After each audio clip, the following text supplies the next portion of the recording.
for you to concentrate on the actual worship, on the spiritual aspect of Hajj. We would like to take away all those things that distract you, and at the same time provide you with information to help you actually concentrate or answer your questions with respect to the fiqh and the manasik of Hajj. So there is no need to actually take any pictures. You can put your mobile phone in silent mode. These slides, a copy of which is already on the forum as it was presented in the seminar in New Jersey, and I will put this one again in the forum along with the recording for the seminar that's being held here, inshallah. But Tawqir is being recorded, right? The Tawqir? Tanweer, it's recorded? Thank you. Now you have sheets of paper, a pad. What I'd like you to do is, as the questions occur to you, write it down. I normally take the Q&A towards the end, and there is a reason for it. In my previous experience where I've had breaks for Q&A, I found people asking questions about a topic yet to be covered. So it takes up time. So write your questions down as it occurs to you, and if you find that it is covered in the course of the presentation, then you can strike it off and the rest will take it up later on, inshallah. Are you ready?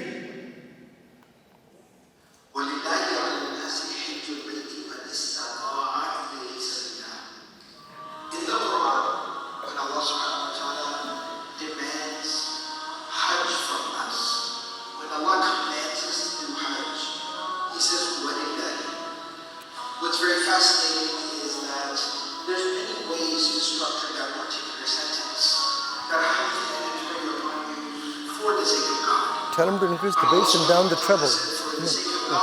Sound, he should know the sound like. Too much. The very essence of what is Hajj. Hajj is something that you do only and solely for the sake of Allah. There's no other reason why someone who lives in a very nice, comfortable home, in a very modern, civilized city, somebody who drives around a really nice and luxurious car, why that person would choose to go and deal with a crowd of a couple of million people, why that person would choose to live in a tent for a few days, why that person would choose to dress in the ihram, wear 2 towels for a couple of days, why that person would put themselves in a situation where they have to ride a train or a bus and go through transportation. There is no logical explanation as to why that person would travel thousands of miles to a foreign place and forego the comforts of their everyday life. There's only one reason. There's only been ever one explanation. That is that. So The pitch is too high. The bass has to go up. The treble has to come down in the mixer there.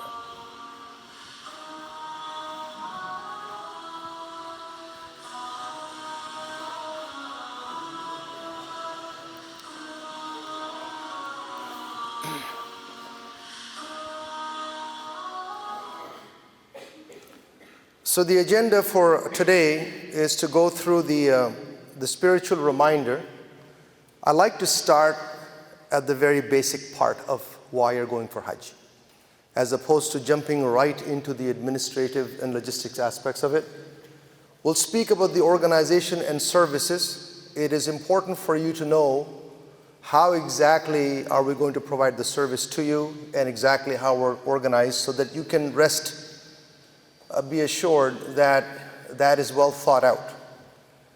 And we'll go through the forum and some of the considerations, and the most detailed presentation is the one that I walk you through the itinerary from the moment you depart from here until the end of Hajj, step by step. And then we'll go through the checklist, and if we have time, we'll go through the brief do's and don'ts. Are you okay? I want to keep this a little bit informal.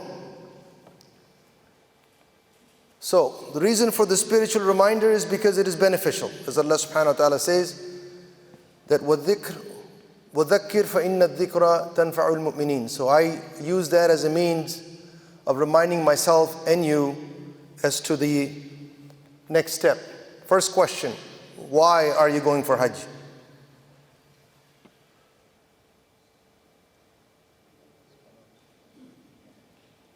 Why are you going for Hajj? Right, the video sort of gave you that hint, right?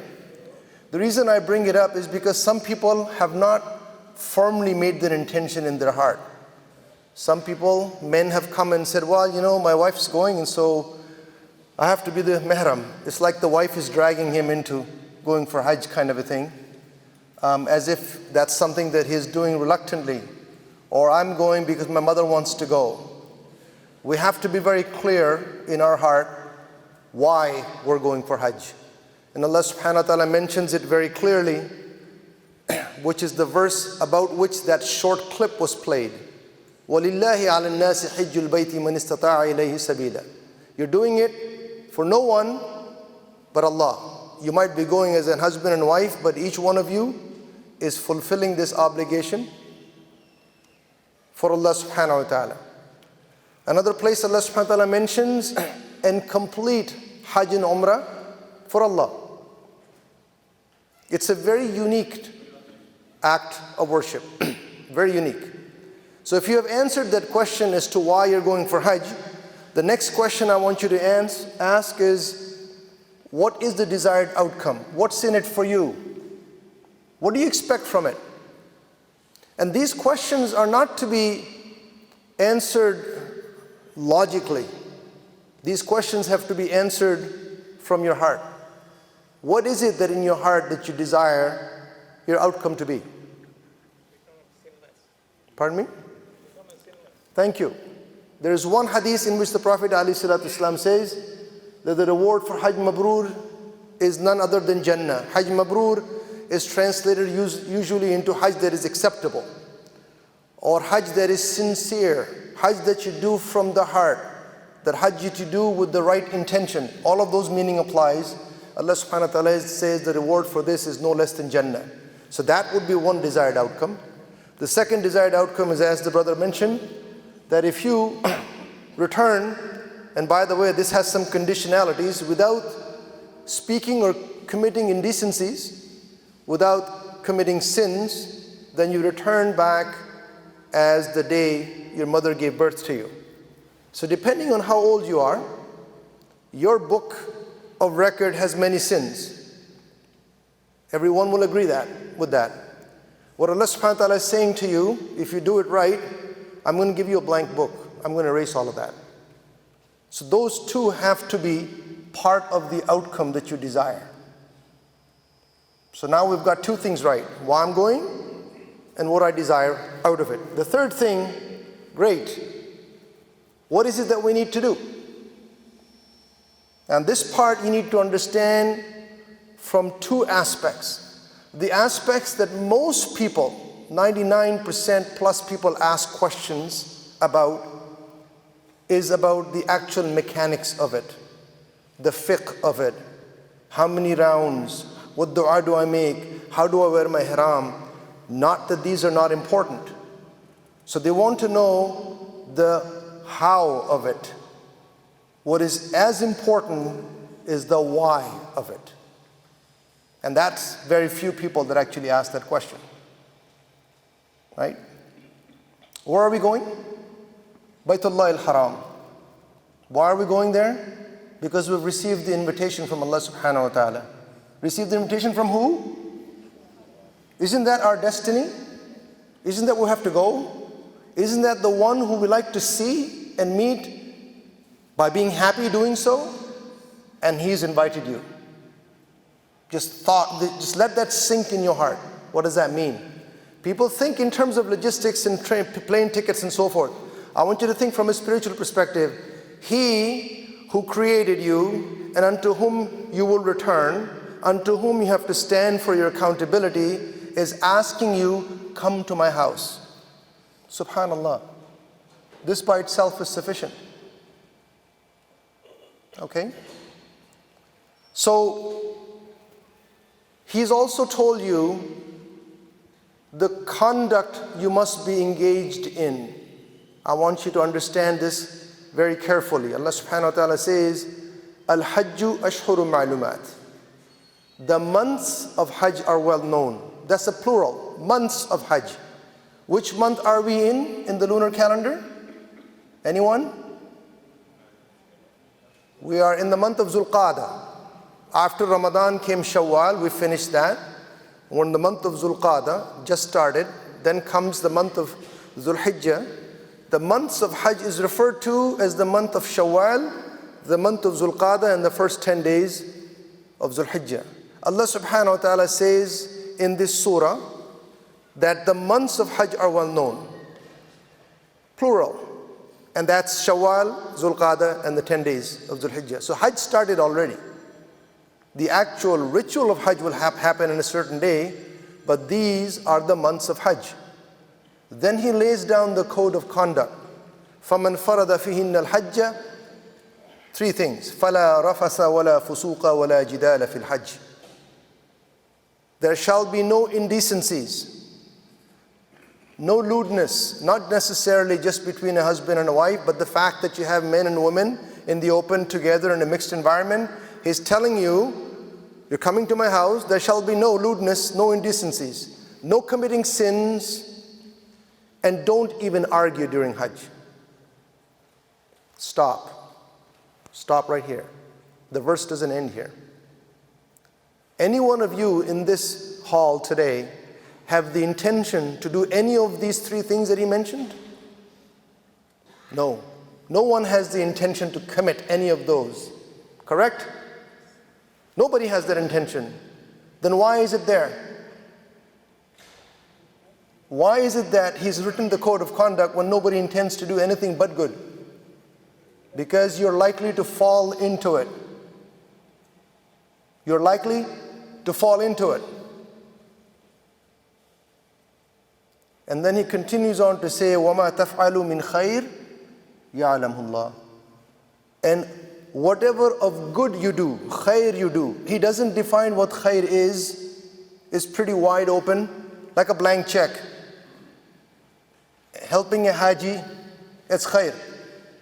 Saying salam to the person you just prayed with, maybe he's coming from a different country, different language, different culture, is khair.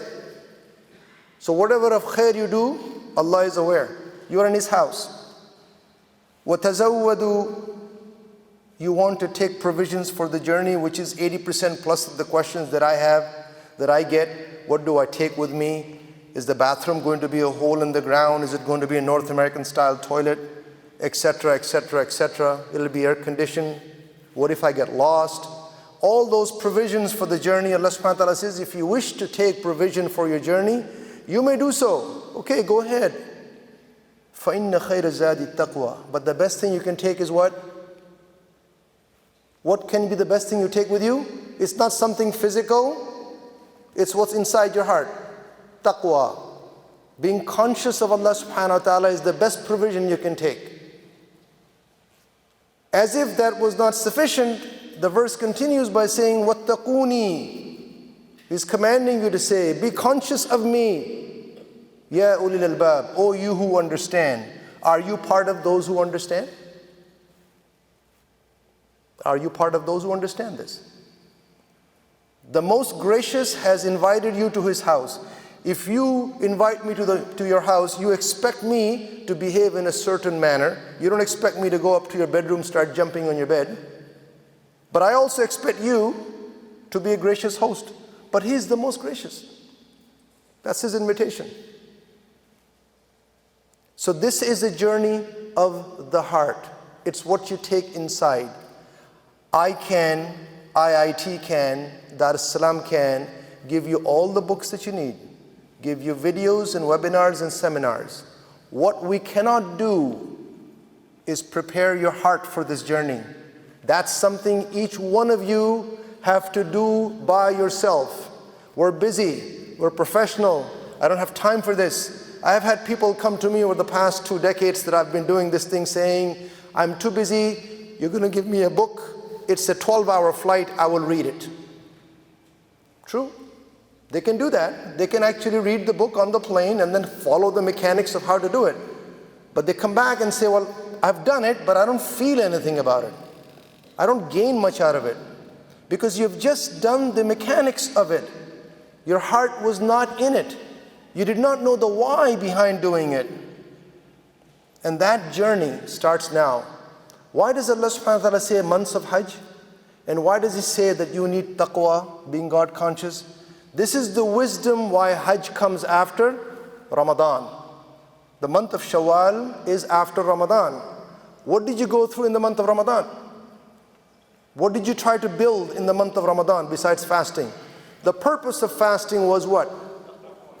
لَعَلَّكُمْ تَتَّقُونَ يَا أَيُّهَا الَّذِينَ آمَنُوا كُتِبَ عَلَيْكُمُ الصِّيَامُ كَمَا كُتِبَ عَلَى الَّذِينَ مِنْ قَبْلِكُمْ لَعَلَّكُمْ تَتَّقُونَ. O you who believe, I have prescribed fasting for you as I have prescribed for those before you, so you may gain your taqwa, increase being conscious of me. And subhanallah, right after that, the months of Hajj starts. And in this ayah about the month of Hajj itself, He's telling you that the best thing you can take with you is taqwa. I'm trying to relate this because there are people who have come to me over the years and says, brother, I know I have to be patient. I have to be patient. And when I tell them, by the way, patience has a prerequisite, they kind of look at you. You think you can be patient on demand? You think you can be patient when you want it to be? It depends on the situation and how you look at the situation. The prerequisite of being patient is having taqwa. Without taqwa, you can't be patient. Back to your heart again. Back to the journey of the heart. You with me so far? Now,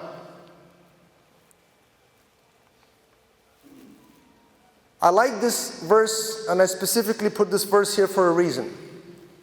Can anyone tell me that when we're in Arafat, all 3 million of us, regardless of our culture or background or wealth or lineage, we throw everything behind, we just wear 2 pieces of white cloth resembling a shroud, and we stand there in the plains of Arafat, right? What are we rehearsing here? The Day of Judgment. Allah subhanahu wa ta'ala every act of worship has a deeper spiritual meaning behind it. Hajj and standing in Arafat is a rehearsal of the Day of Judgment. Here is the verse that I like to use because Allah subhanahu wa ta'ala is speaking about the Day of Judgment. He's quoting Ibrahim alayhi salam, and in the Arabic language it is just as important to understand the construct of the verse. He says, لا ينفع مال ولا بنون. On that day, which is the Day of Judgment, you will not be able to benefit from مال ولا بنون. You're demonstrating that when you're actually there in Arafat. Everybody is there by themselves. You sacrifice your family, leave behind when you go there. You spend money to go there. لا ينفع مال ولا بنون. Then he makes an exception, إلا, except for who? Man atallaha biqalbin salim. The one who comes to me with a what? A sound heart. Quality matters, quantity doesn't matter. Quality matters, quantity doesn't matter. You need to have a sound heart. How do we get there? If we don't have the time to introspect and understand the whys of this journey. The second verse is pertaining to Hajj itself. This verse is from Surah Al-Hajj, in which Allah subhanahu wa ta'ala is speaking about the actual sacrifice you make. The actual animal that you sacrifice. He's referring to that by saying their meat will not reach Allah, nor their blood. But what reaches Him is piety from you. It's the why, not the how. It's the piety from you. So brothers and sisters, this is the journey of the heart. And you, each one of you, you can take from the seminars and the webinars and the books, have to look at yourself and try to picture yourself as standing before Allah subhanahu wa ta'ala on the day of Arafat, as if you're standing before Allah subhanahu wa ta'ala on the day of judgment. The difference is, on the day of judgment, you can't say, oh Allah, forgive me. It's too late for that. But on the day of Arafat, you can say, oh Allah, forgive me. And He promises that you will return as a winner, except for those who have lost hope in Him. Everyone will be a winner so long as they believe in Him and trust in Him and do not commit any of the acts that He asks you not to commit. Simple as that. You cannot be a loser at all. But imagine from that perspective, if I were to meet Allah today, what am I going to say to Him? If I am actually invited to His house and He wants to speak to me, what will I say to Him? Think about it. How many of you are going for the first time? MashaAllah. How many have you been there, not been there at all, and going for the first time to Saudi Arabia? It's quite a few.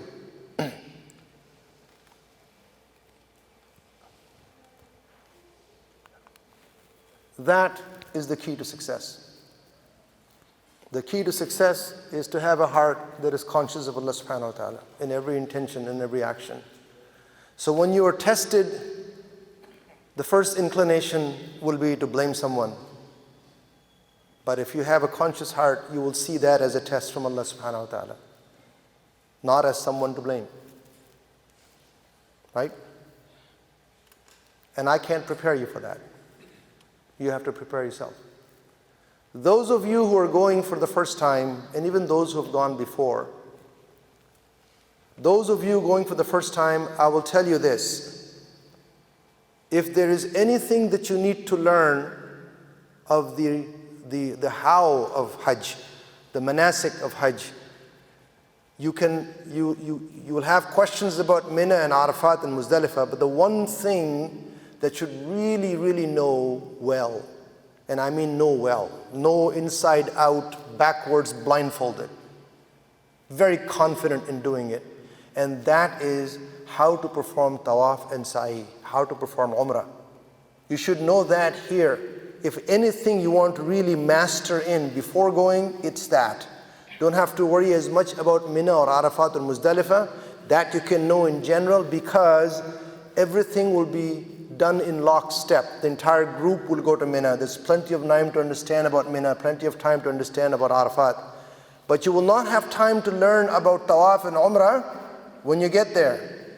You won't. If I'm your group leader and I take a group of 45 people inside the Haram, they don't come back as 45.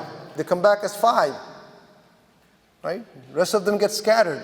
That's not the time to say, oh my God, somebody's going to tell me what am I supposed to do? Or am I going to get lost? How do I get back to the hotel? Shaitan is active and is going to try his best to distract you. That's a distraction. The one who have a sound heart can overcome that distraction. So those who are going for the first time ever, learn Umrah. Do I have to be in the state of wudu during Tawaf? What happens if I forget the number of rounds that I made? What happens if I broke my wudu? Etc., etc., etc. Know exactly how to do tawaf and sa'i, so that if you are separated from your group, you have no issues. As long as your family is with you, your wife, your parents, whoever they're with you, you can continue. I can guarantee you that nobody will get lost getting back to the hotel, and I will share that in a moment.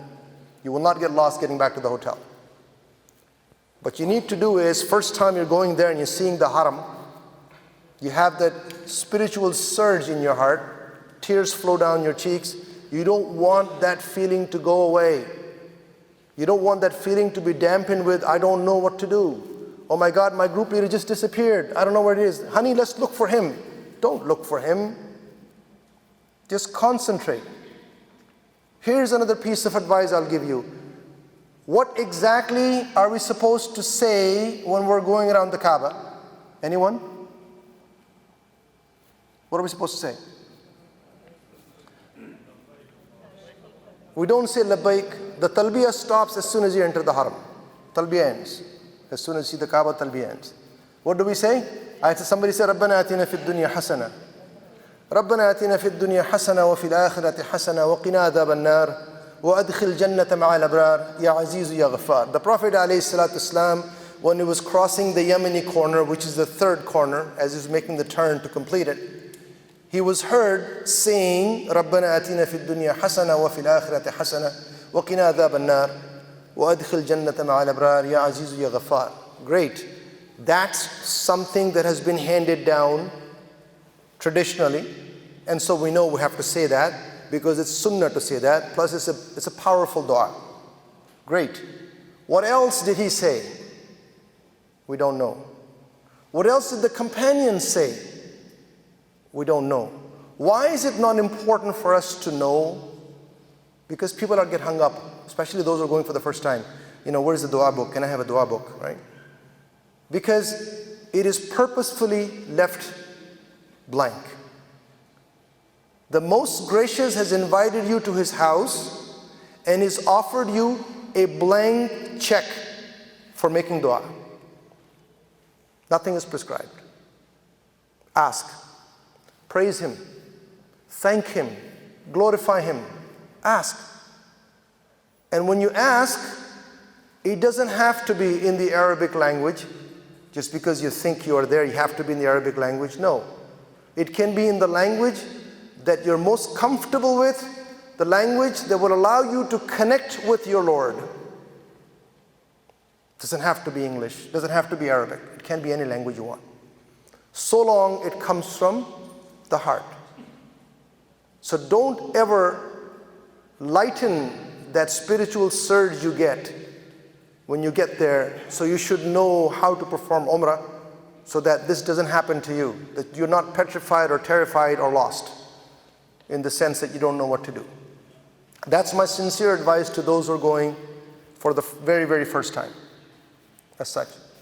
But those who are going and have been there for Umrah before, Allah subhanahu wa ta'ala has given you this opportunity again to go there and offered you a blank check to ask.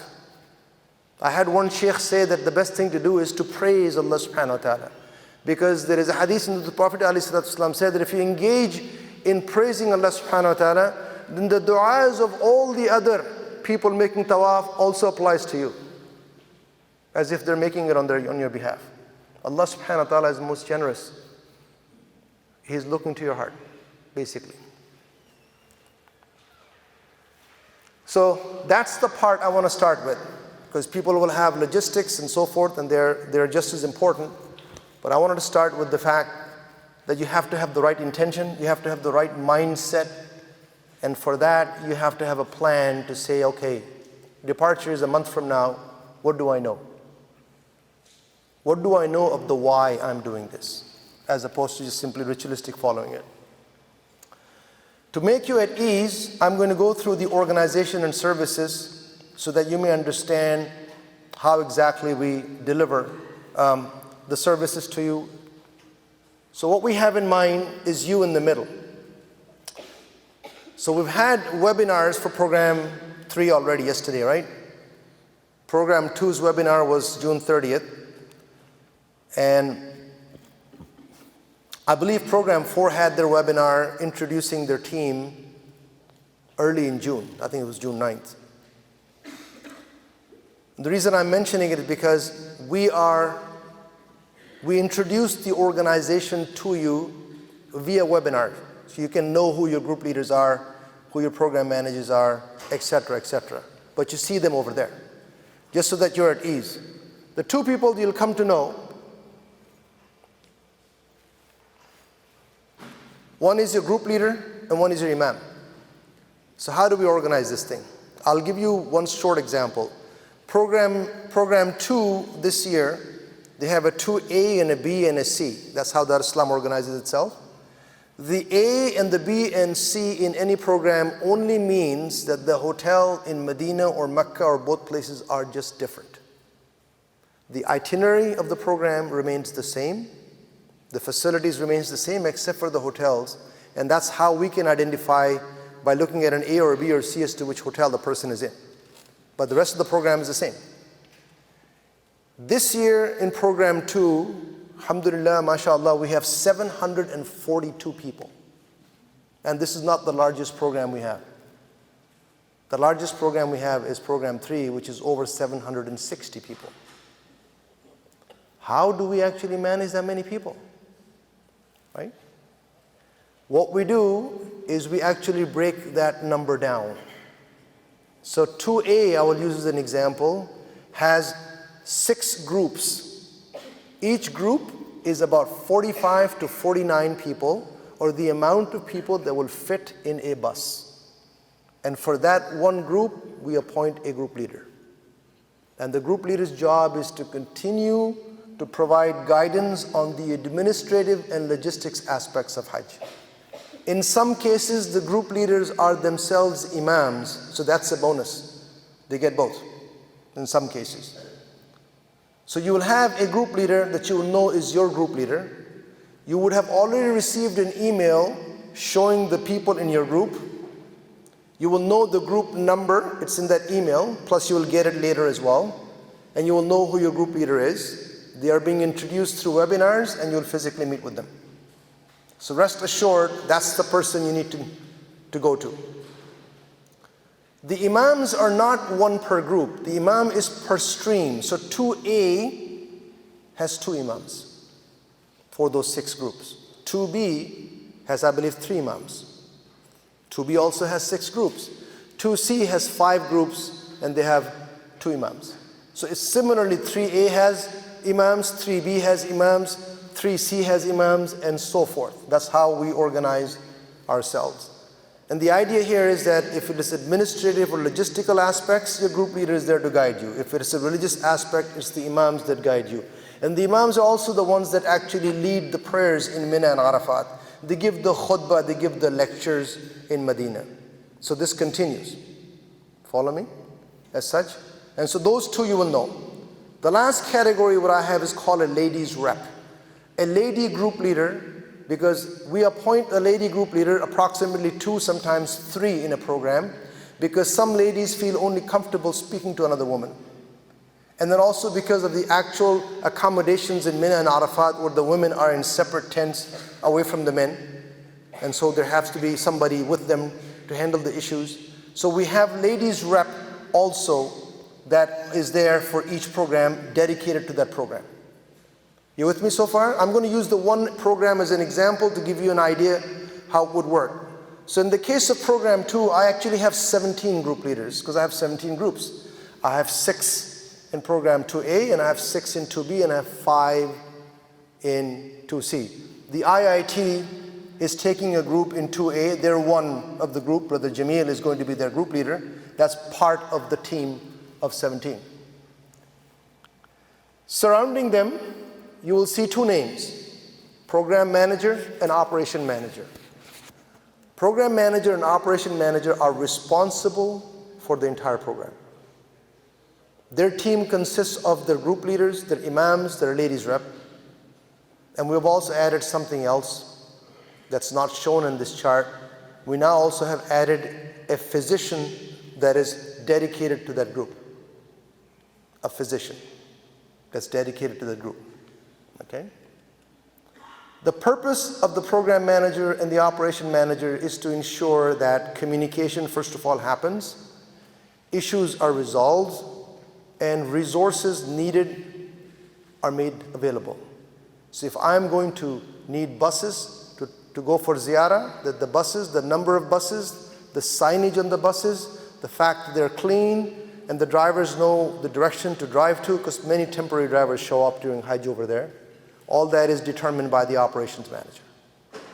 Right? Luggage is being transferred, operations manager looks after that aspect of it. So between the 2, and these 2 gentlemen, or gentleman and lady, do not have any other responsibility but their program. The group leader has no other responsibility but within their own program. You with me so far? Can you picture that? Right? Trying to, the investment we're making in terms of the ratio that we have. And then there are teams. These are not words.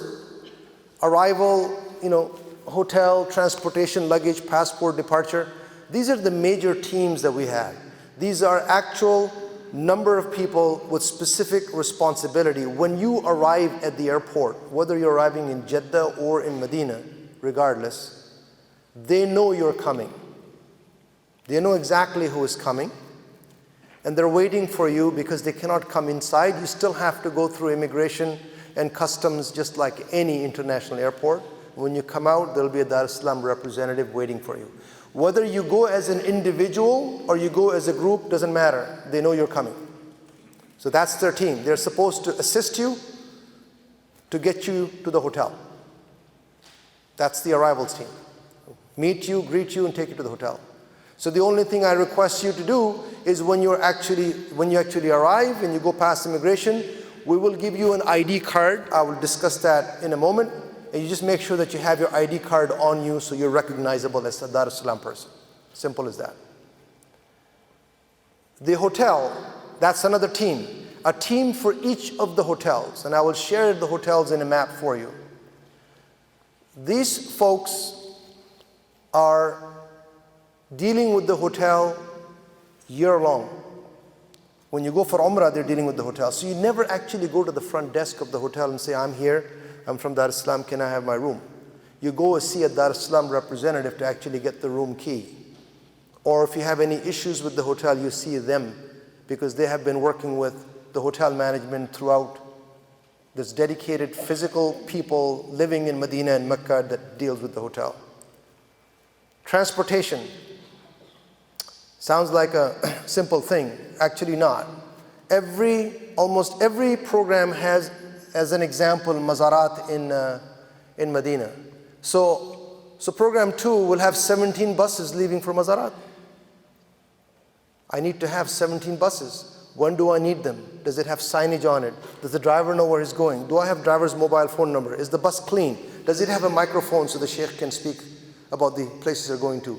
All those things times more is part of the transportation team. I need these people going for Tawaf al-Ifada from Mina. I need so many buses. Where are they located? I need to send people for Tawaf al-Ifada, etc., etc., etc. So that the transportation requirements happens all throughout the Hajj, and there's a team dedicated for that. There's a team dedicated for passport. Why is that? The Saudi requirement is that they keep your passport. I know we're not used to that in North America. They keep your passport. Whether you land in Jeddah or Medina, before you get to your bus to travel to your hotel, someone will collect your passport from you. They might give you a little white receipt for it, but they will collect your passport from you. They keep the passport. They use the passport as a means of defining the mutawif that is assigned to facilitate your Hajj, especially in Mina and Arafat. He gets paid based on your passport. So they will return that to you when Hajj is over and you're coming back to the airport to depart. It's not a comfortable feeling, but that's the way they do it for all the citizens of the world, not just Canadians or Americans. Now, anyone here traveling with a green card or a PR card? If you're traveling with a PR card, I want you to know that you need to take the PR card with you, but there's no one over there you need to hand your PR card to. The PR card does not get surrendered. The passport does. Keep your PR card safe. The only time they will require your PR card is when you are at the airport checking in for your return trip. They want to know that you are a resident of Canada before they'll issue you a boarding card. That's it. So you need the PR card for returning back, but for no other reason. So don't give your PR card with your passport. Follow me? Just keep the PR card safe. What Passport Department does is that we know who has arrived, and we know that it'll be given to the Mutawif's office. What is a Mutawif? Mutawif is a Saudi organization. And they have individual organizations that are charged with providing the facilities and services to the Hujjaj for different countries. So there is a Mutawif for Canada, USA, Australia, Europe. There's several Mutawifs for people going from India because of the sheer amount of people that go, several from Indonesia. And they're called the maktab, or office number, right? So we know that our passport is going to end up in the Mutawif's office. So our guys go to his office and say, show me you have it. So we cannot take it back, but at least we know where it is. We can track it. And that's what this team does. When you're in program 4, for example, and you're moving from Medina to Jeddah by air, what you don't know is your passport is also moving with you. It has been exited from the Mutawif systems in Medina, and there's 2 or 3 guys sitting in the plane with you with duffel bags carrying your passport. and gets deposited with the Mutawwif's office in Mecca. We keep track of those things so that when it's time for you to return home, your passport is given to you. That's part of the service that we offer. The last one is departure. When you're ready to come home, somebody at the airport to meet you and greet you, help you with check-in, and also to give you your complimentary Zamzam, which is provided at the airport. And I'll speak a little bit more about the Zamzam a bit later. And then we have this management team that is there, the people who construct the camps in Mina. What do you mean by construct the camps in Mina? Well, every year after Hajj is over, they trash the camps. They trash the drywalls that's been built. They turn off the power, they turn off the water, they remove the sinks, they remove the toilets. They don't want anyone to start living there because it's a livable place. From the sense that there are many undocumented people there. So they actually completely shut it down. And we have to rebuild it every year, right? So there's a team that gets the possession of the land and they rebuild it. I'll share a little bit more about that. And then there is a team that does the same thing in Arafat, setting up Arafat, even though the use is for one day, but we do end up setting up Arafat. And then there is, of course, the entire Mecca management team and Medina team with respect to dealings with the hotels or any issues that may happen within those cities. And then there is something called the Hajj Operations Center. HOC for short. This is a very small group of people, handful of people, that are responsible for making sure that things are communicated when there are changes. There are issues that are escalated beyond the program are managed by them. If you have an emergency, you want to reach out, we will give you an emergency phone number. They actually pick up the phone. Everybody gets that emergency phone number to call. Also, when you have common resources, I'm now in Mina from Muzdalifah, I need to go for Tawaf al-Ifada. How many buses are needed? Can the buses come through or not? They resolve the common resource issues and have been fairly effective. So, what I would like to do, if I can ask the service providers here, who are here? Where is Brother Abdul Qadir? Raza, Nadeem, yeah. Come on this side. Brother Al-Sayyid, can you get Samina from there? Brother Jamil, please, come forward.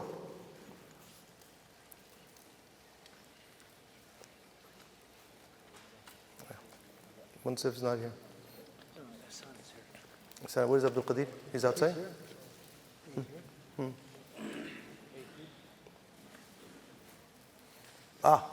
Come on in, please.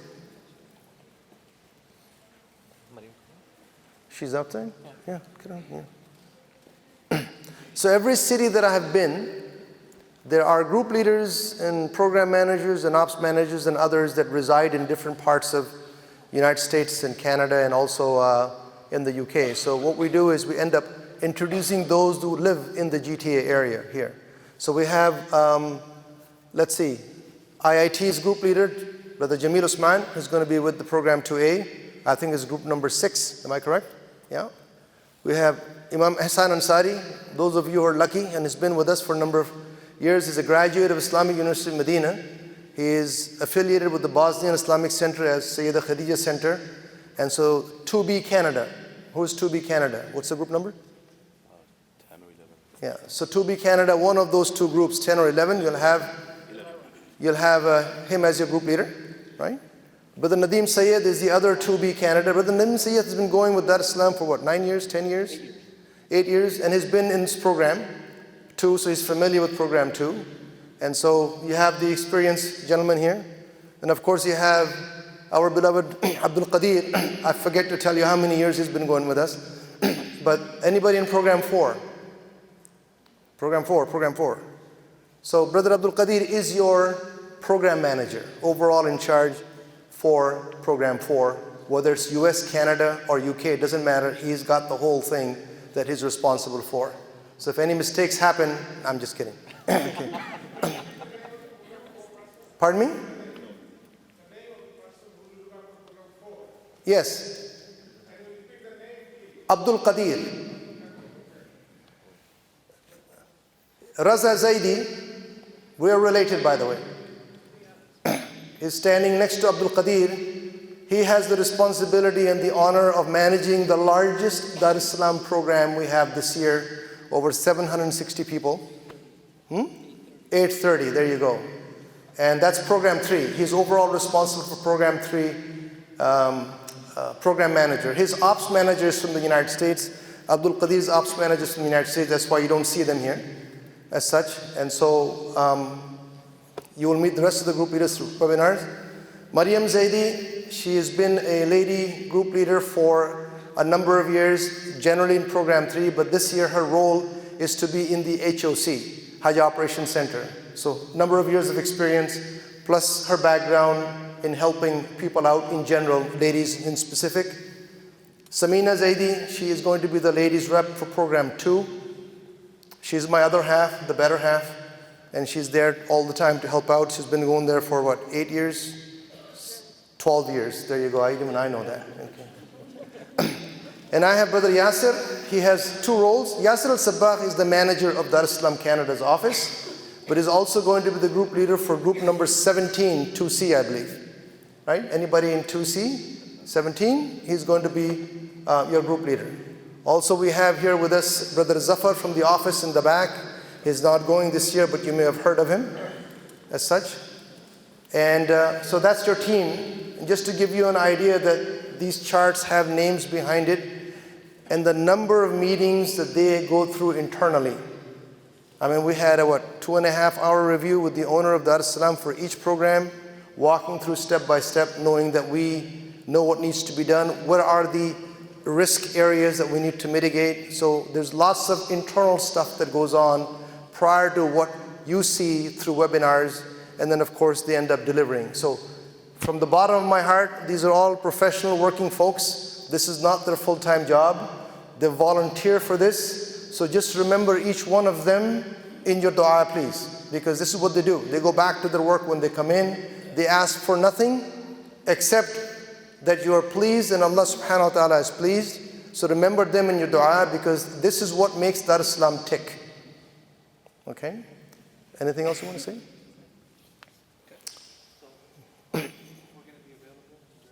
So they're going to be available at lunchtime. We'll break it up so that you are going to have programs sitting together, and they'll be available if you want to ask questions. And then after lunch and after Dhuhr, for example, then some of them will end up leaving. So you'll have the opportunity to interact with them. By the way, while I work across all programs with Dar es Salaam and take part in planning the programs, but when it comes to actually managing during Hajj, it's just one program that I look after. And this year, inshallah, I will be the operations manager for program 2. That's when I'm done here, and all the seminars and the office work. Barakallahu fikum, jazakumullahu khair. Really appreciate it. What time is it now? 12 o'clock. Lots of time.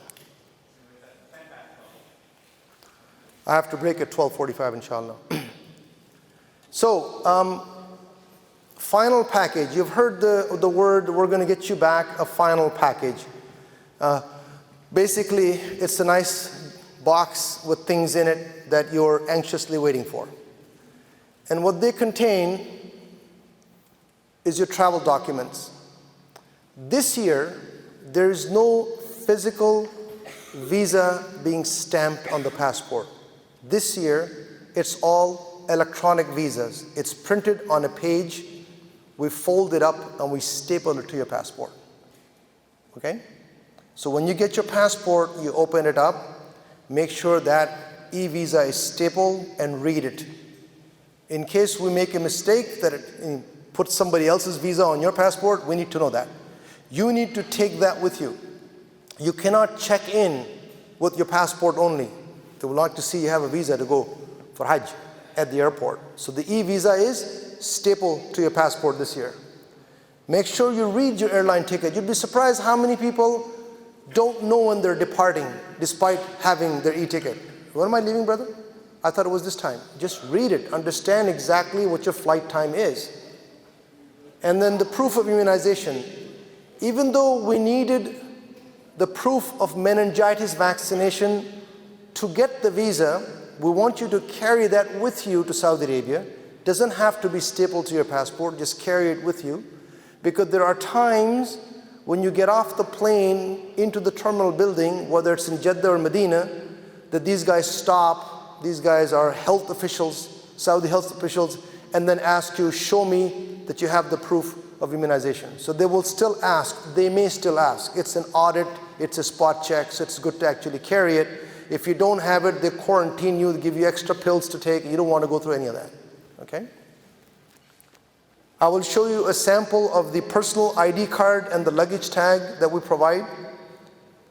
I will also show you the dua book and the Hajj book that we provide.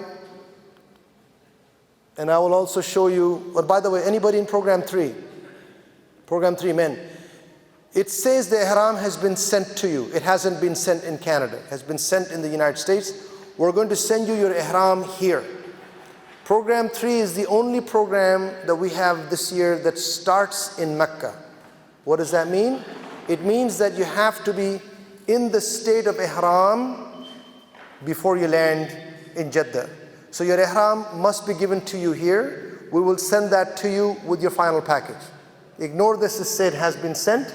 It was sent to those in the United States, but not here in Canada. It will be sent to you with the final package.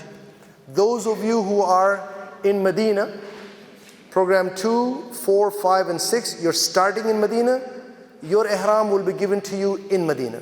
You don't need it now, you will be given to you in Medina. Something new that we're trying to get across the borders to hand to you is the radio receiver kit.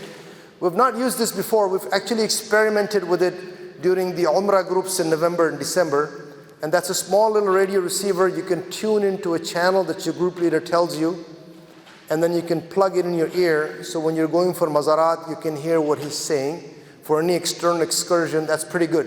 It has a range of about 100 yards or so, or less than 100 yards, but we're going to try that out to see whether that's an effective way of giving you real-time communication. We don't know yet. We'll figure it out. Whether it's going to be used for lectures in the camp, we'll figure it out.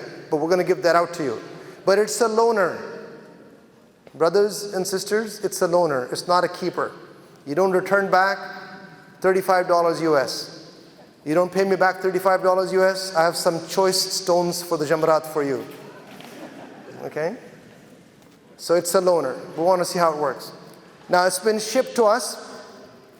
Our plan in Canada is starting next week, tomorrow starts Monday of next week, we will start shipping out the final packages. We'll base it on priority. Those whose packages need to go overseas, we have a few Canadians living in Dubai and so forth, they go out first. Then the external ones go out first, like to Edmonton or Newfoundland, and then we'll start calling you and saying your package is ready, come pick it up. I'm waiting for the radio receivers to show up, but we have a substantial amount of visas already granted. We're the first company in Canada to get the e-visa. We're the first company in the United States to get the e-visa, period. So we've been processing it. The visas are coming through. It's now a matter of putting the final package together. So starting next week, inshallah. We normally promise people that you will get your final package 2 weeks before departure. So we're a bit early this year. So you'll start getting that, inshallah. Alhamdulillah. If we had any issues with your visa, you would have known by now. Okay? We also will give you a map of Mina train station to the camp. When you come back from Muzdalifah, I will explain in detail why we do that, but that's a good way so that you're not lost when you're coming back from Muzdalifah. Here is an example of the passport with the label. There might be 2 labels in the back. Some people think that, okay, that was required for the visa, I can remove the label. Don't remove the label. When we actually track your passport at the Mutawwif's office, we don't open up the passport. It's too much for us to go through each page. We just scan the barcode. And we know exactly which passport he has and which are missing from our system. This also tells me the person, group number, tells me the date of departure. So when I have to sort the passport after Hajj based on who's leaving when, I go by the date. So don't remove this label until you're done. If you want to remove it, I can tell you that having alcohol wipes after you remove the label, put alcohol wipe on your passport, it removes the glue completely. Okay, but just that, don't do it until after Hajj is over. This is an example of the ID card. It's a sample. You can see that it contains the group number, it contains the nationality, because I don't have a passport, so it'll tell me as to which nationality I belong to. It contains the program, and this 4-digit number is called the Hajj ID number. And that's how we set up your record. We set up your record based on Hajj ID number, so we'll give you that. And when you see MK, MD, and AZ, that's for Mecca, Medina, and Aziziyah. That 4-digit number next to it is not your room number. It's something that helps us get you the room key. It's a room serial number.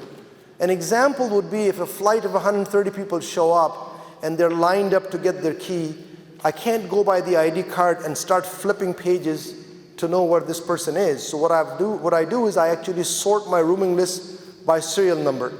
I look at the serial number and I'll quickly get to that serial number because it's sorted that way, and then I'll tell you what your room number is going to be and give you the key. So don't get confused, that's not the room number. Back of the card tells me the airline, the return date, the names of the hotels, their phone numbers, and at the bottom you see that's the emergency contact number. That's the number that's manned by someone in HOC 7/24 should you need to call for any emergency.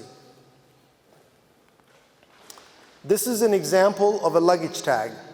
The front and the back of the luggage tag. We will actually affix a label here. You don't have to write anything in here, right? But when you fold this end into here, right, make sure that you twist it, otherwise it comes off easily, right? So we have a luggage tag. You will see exactly how it works. Make sure you twist it. The luggage tag comes in handy. Each person gets 3. If you have only one check luggage, great. Just put the one check luggage. You have one hand carry, put the other one in the hand carry, and take the spare one with you, right? We want you to apply this luggage tag to your checked luggage at the airport before you check it in, right? This is our way of identifying your luggage over there and also to help us with transferring your luggage. You know, once you get to your initial hotel, whether it's Medina or Mecca, thereafter when you move from city to city, you don't take your checked luggage. We handle it for you, right? We will tell you, put it outside your room by a specific time and we'll pick it up and you'll be delivered to the next city. For us, that's about handling 10,000 pieces of luggage, and that's one of the ways that we manage it. So you put this on your checked luggage in addition to what you normally put on your luggage, your own personal identification tag with your name and phone number. You still do that. This is the second one. And when you check in, the airline puts their own luggage tag. That's fine. You'll get those. Dr. Hamid Slimi of Sayyidah Khadija Center wrote a nice book, about 106 pages, about an easy guide to Hajj and Umrah. We'll give you that book with the final package. We'll also give you this called Fortress of Muslims. This contains du'as for many occasions, including the du'as to make in the morning after Fajr, before Maghrib, what to say in Mina, what to say during Sa'i, all that is in there, okay? So you'll get that. We normally also give you a laminated card that has things to say when you're making tawaf and when we're making Umrah. But as I mentioned earlier, those are the things to say, but remember, you have to just say it with your heart. So it's best to know some of the meanings of what you're saying. The reason I mention that is because when I say it's the journey of the heart, you know, you will find in that laminated card that this is the dua that you read when drinking Zamzam. And some people know that. Allahumma inni as'aluka ilman nafi'a wa rizqan wasi'a wa shifa'a min kulli da'. How many of you have asked where this dua came from? How many of you have asked that? Where did this dua come from? Is it a sunnah? No, it's a recommended dua. Not bad dua, it's a pretty nice dua. But the question then asks you, so what did the Prophet ﷺ say about Zamzam? He didn't say read this dua. He said, Zamzam can be whatever you wish it to be. What is it? Zamzam is whatever you wish it to be. Wow. So if you get the choice, it can be whatever I wish it to be, your mind kind of goes, what do you want it to be? But here's an example that I use. one of the companions of the Prophet ﷺ, may Allah be pleased with him, when he heard this, he raised his Zamzam and he thought something else. He said, "Oh Allah, let this water quench my thirst on the day of judgment." That's how far he went. He didn't think of this dunya. He thought of the moment when you're standing for 50,000 years with the sun just above your head, completely desperate, nobody is your friend, you don't want to see anybody, you want to save your own soul. Let this water quench my thirst on the day of judgment. This is how open-ended this is. This is how open-ended you need to be. Or for Ibrahim alayhi salam, when he leaves his wife Hajar and Ismail and goes some distance and he makes the dua to Allah subhanahu wa ta'ala, Allahumma inni as'aluka, and he goes on to say, فَجْعَلَ فِدَةً مِّنَ النَّاسِ تَحْوِي إِلَيْهِمْ, let there be some of mankind whose hearts incline towards them. The hearts incline towards them. The sheikh that I read the Quran with says, you cannot physically go there without your heart first inclining towards that place. Back to the heart again. And then he asked, وَارْزُقْهُم مِّنَ الثَّمَرَاتِ لَعَلَّهُمْ يَشْكُرُونَ, and grant them fruits so that they may be grateful.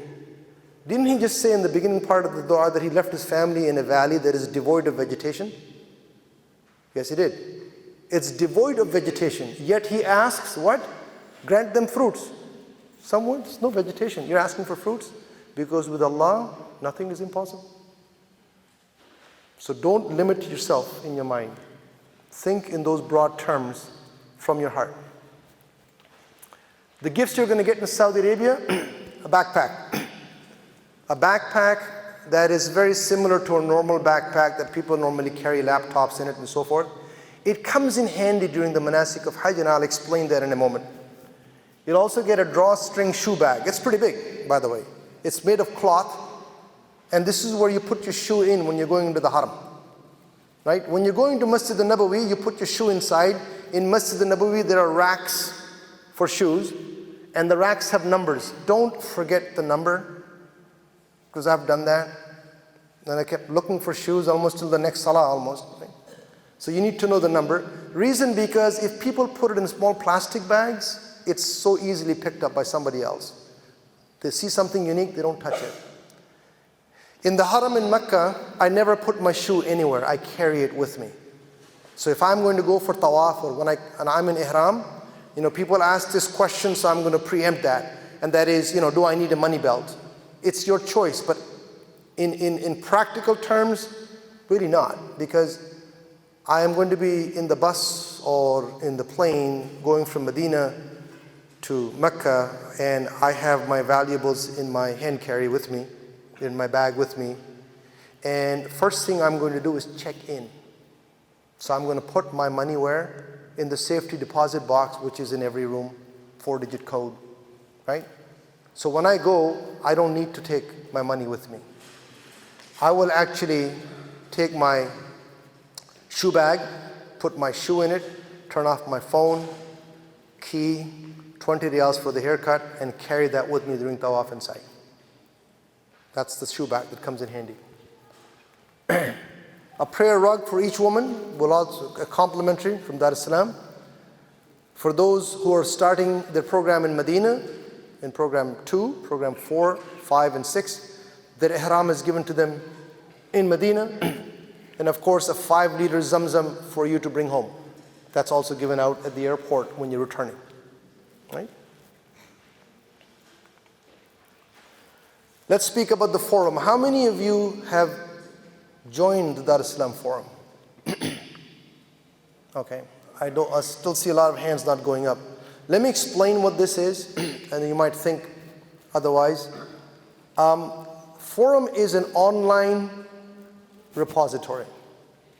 It's rich with information. The challenge that I have as the administrator of the forum is how to keep it something that people can easily navigate through. It has 4 different folders. Information from Dar es Salaam, that which we need to convey. Brother Shamir, can you turn the AC on? It's pretty warm in here. Thank you.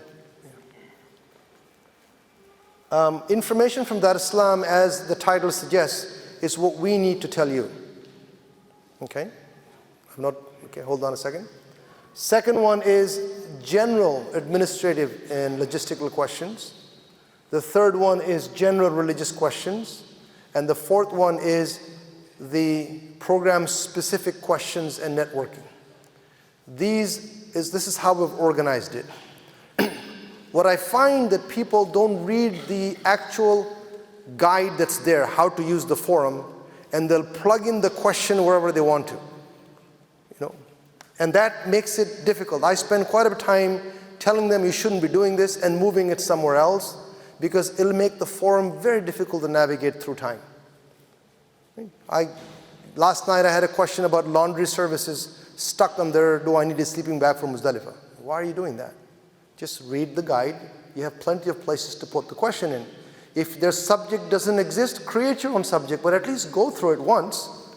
And so this is open to Dar es Salam's client. That's the actual URL that you have to write. When you register, please use the email address that's known to us, that you registered with, because your registration goes into pending status. It doesn't get approved, doesn't give you access. I look at every one of those registrations, then I look up whether this person exists in our record, and only then will I approve the registration. And for me to look up whether you exist, I check the email address. If I can't find the email address, because the username sometimes is not discernible as to who this person is. There's also a comment box when you're registering. In that comment box, you can say, my name is this, I'm in this program, then I can look up by name as well. Right? So make it easy for me when you register. It's free, but you still have to register to participate in it. And here's what the main page looks like. You can clearly see the 4 folders that I mentioned, right? Information from Dar es Salam, that's the folder. It has 13 topics, 33 different posts. General, that's an old snapshot. This threads means subjects. Post means individual people posting their questions or answers. And then the religious questions. Within the religious question, there is a section called religious questions for women only. Women have different set of issues during Hajj. That's dedicated to them for their Q&A. And then the program-specific questions. Here's an example. Up to last night, I have 1,240 individual email addresses. So make my job easier by posting it in the right place, because I'm the guy that responds to all the questions. So 1,240, 596 different posts, 172 different subjects. Of the 596, I posted 275 responses. So you'll make it easier if you actually post in the right place. Information from Dar es Salam is an example of that. So this thing called Dar es Salam in-person Hajj seminar, the recording of this seminar and this slide will be placed there. If you go there now, you will see the recording of the seminar in New Jersey and the slides that were shown in New Jersey. Follow me? If you look at these, 1, 2, 3, 4, these are videos. Fiqh of Hajj, a 1-hour video by Dr. Muhammad Salah. Hajj step by step, 11 different videos by Dr. Muhammad Salah. And Hajj and Practical Advice by Yasir Qadi. This is the one he did in Memphis, Tennessee. It is a transcription as well as a video. Dr. Hamid Slimi's book that you're getting, he also made a video. These are books and reading materials. These are spiritual webinars. They're not meant for Hajj, they're meant to spiritually uplift you.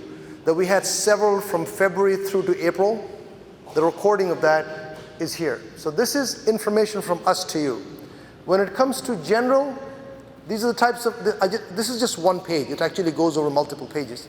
So this, for example, will there be barber service in Mina? How will my passport be managed? Where can I buy unscented soap? When will I receive my pallet package? What's the luggage allowance for international travel? What if I need a stool? Where do I exchange my money?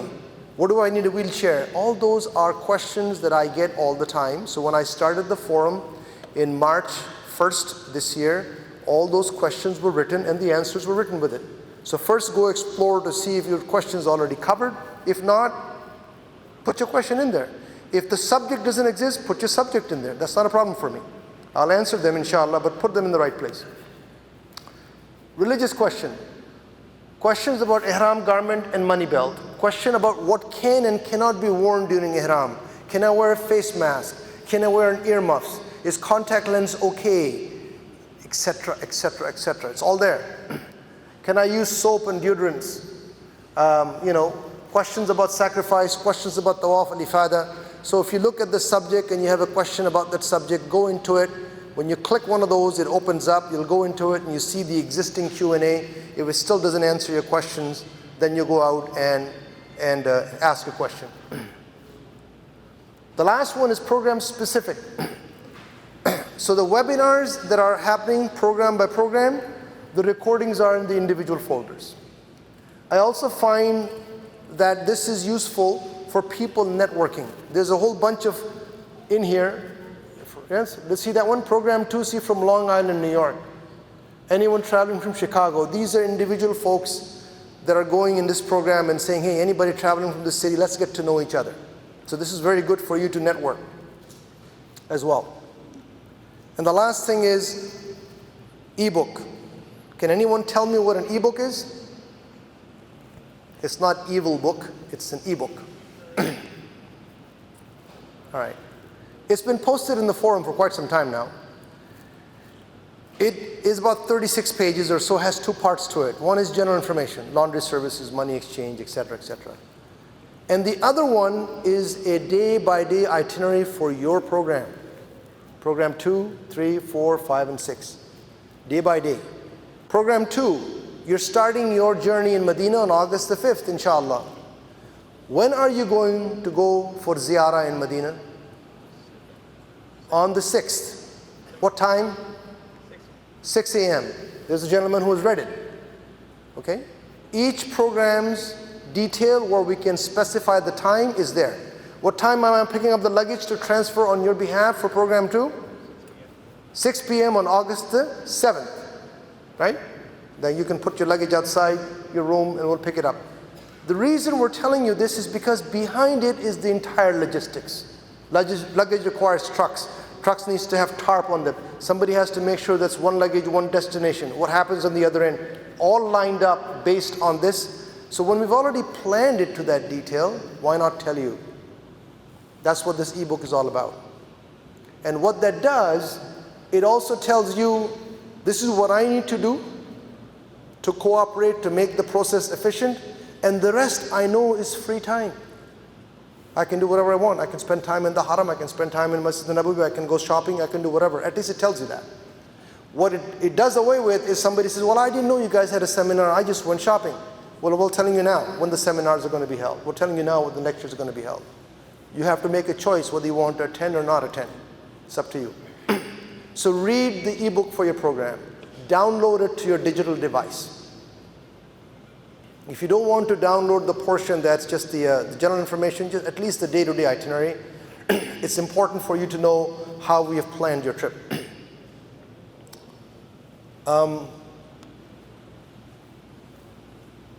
What time is it, Brother Jameen?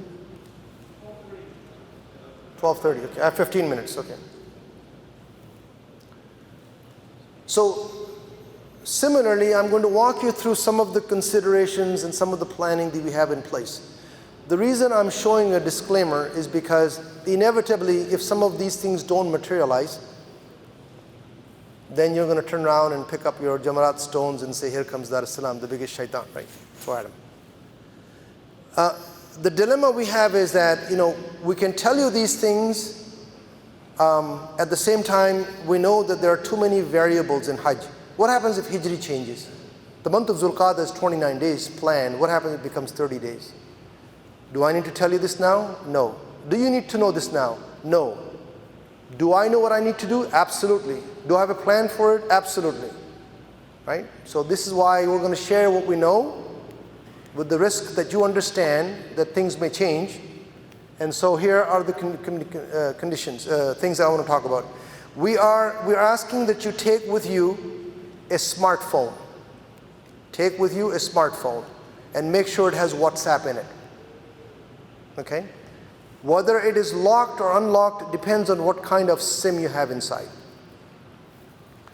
We intend to use WhatsApp for communication, and here's how it's going to be. If you're in group 15 or 16 or 45, 2 weeks or so prior to departure, you will receive an email invitation with a link to join your WhatsApp group.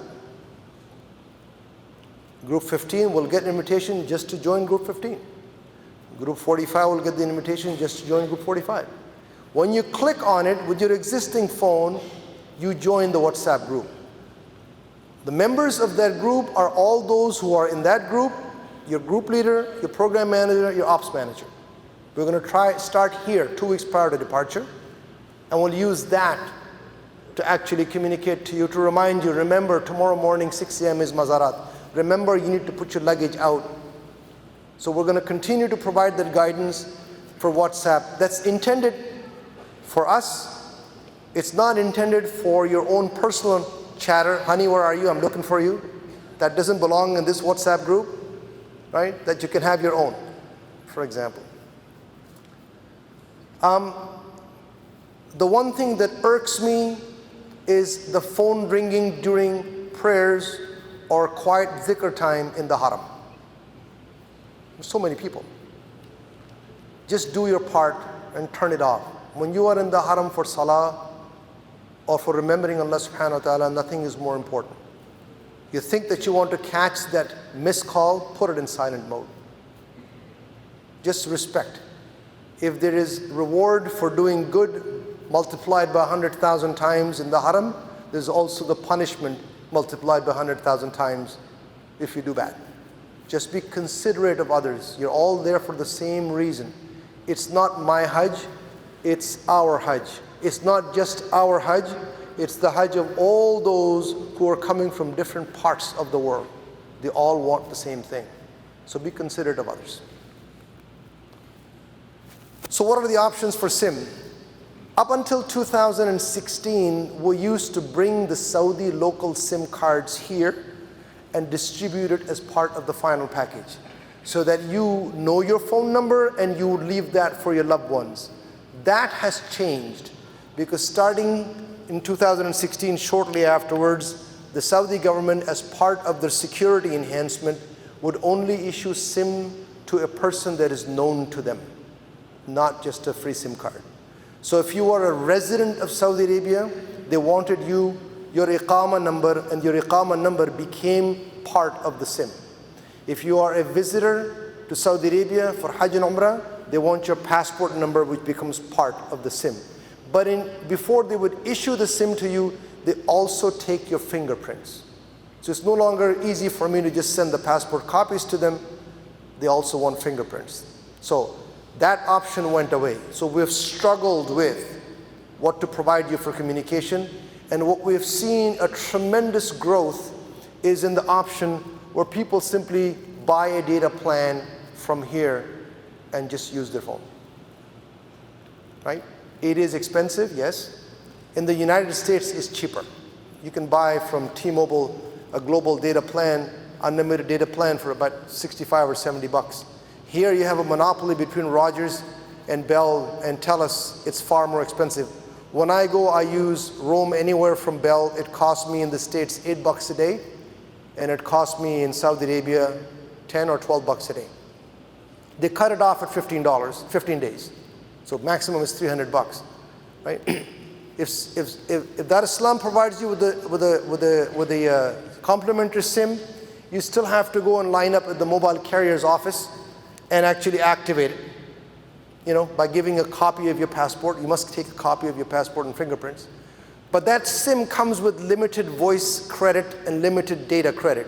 You'll end up adding more, maybe about 50 bucks worth of credits, so you can buy a data plan for you to effectively use it. Follow me? So no matter how you look at it, it's going to cost you around 50 bucks or so, but the North American carriers are expensive. An email was sent out July the 2nd, I think was sent to everybody, in which there was a video of the United States-based carriers for comparison purposes, because there is nothing similar that exists. I know that the carriers came up with a global plan for a limited time in July or June sometime. So you have to call and see what's available for you. If you use a North American SIM, you don't need to unlock your phone. But if you're going to use a Saudi SIM, your phone must be unlocked. Any other SIM will not work. I feel sorry for the sons who send their elderly parents with a phone, and then they get upset because they say your SIM is bad and the phone was not unlocked. We cannot unlock it from Saudi Arabia. It has to be done here, right? So just do your part. Understand what you're going to take with you. That's the option. The conditions that we found in the last 2 years with respect to Hajj is that people were getting dehydrated and water was not sufficient to rehydrate. So the physicians that traveled with us were asking folks to take with them electrolyte replenishment salts. So I would strongly recommend that you take that with you. Whether you should take it or not because you're hypertensive or diabetic, you can have that discussion with your physician. But we found that just replacing liquid through perspiration by water was not sufficient, and it is going to be hot. Last year, the temperature in Arafat on the day of Arafat was 47 degrees Celsius, right? 117, 116 Fahrenheit. So this is something you would probably want to go out, maybe take 10 packs. You won't need it in the hotels in Mecca and Medina. It's only going to be used, generally speaking, it'll be used in Arafat, Muzdalifah, and Mina. The most strenuous 2 days of your trip, is when you leave Arafat to go to Muzdalifah, spend the night in Muzdalifah, and leave Muzdalifah to come to Mina. That's the most physically stressful days. You're still in Ihram. What a test, right? So you're still in Ihram. This is a nice to have. I don't see too many people carrying it, but sufficient carried it. Is one of those little $2 thingy that you sort of twist it and it becomes cold and you can use it to cool yourself down. I go the economical option. I look for a cooler, and we have tons of them around that has ice in it, and I'll take my hand towel in it, dip it in it, rinse it, and I use that. But that's something that somebody told me to put it up, so I did. So that's a nice to have. And the last one is really a wishful thinking. Somebody who wants to have cold water. You go carry that $30, $40 steel insulated tumbler if you want. Again, you don't need it, but I'm putting it up there because somebody suggests I should, in case somebody needs it. More important for you to have water as opposed to the fact that you're going to carry this with you. I think I saw maybe 5, 6 people carrying it with them. Why you're carrying all these things with you, but I thought I'd just put it up there. The main thing for you to remember is to avoid prolonged exposure to the sun. Simple as that. Avoid prolonged exposure to the sun.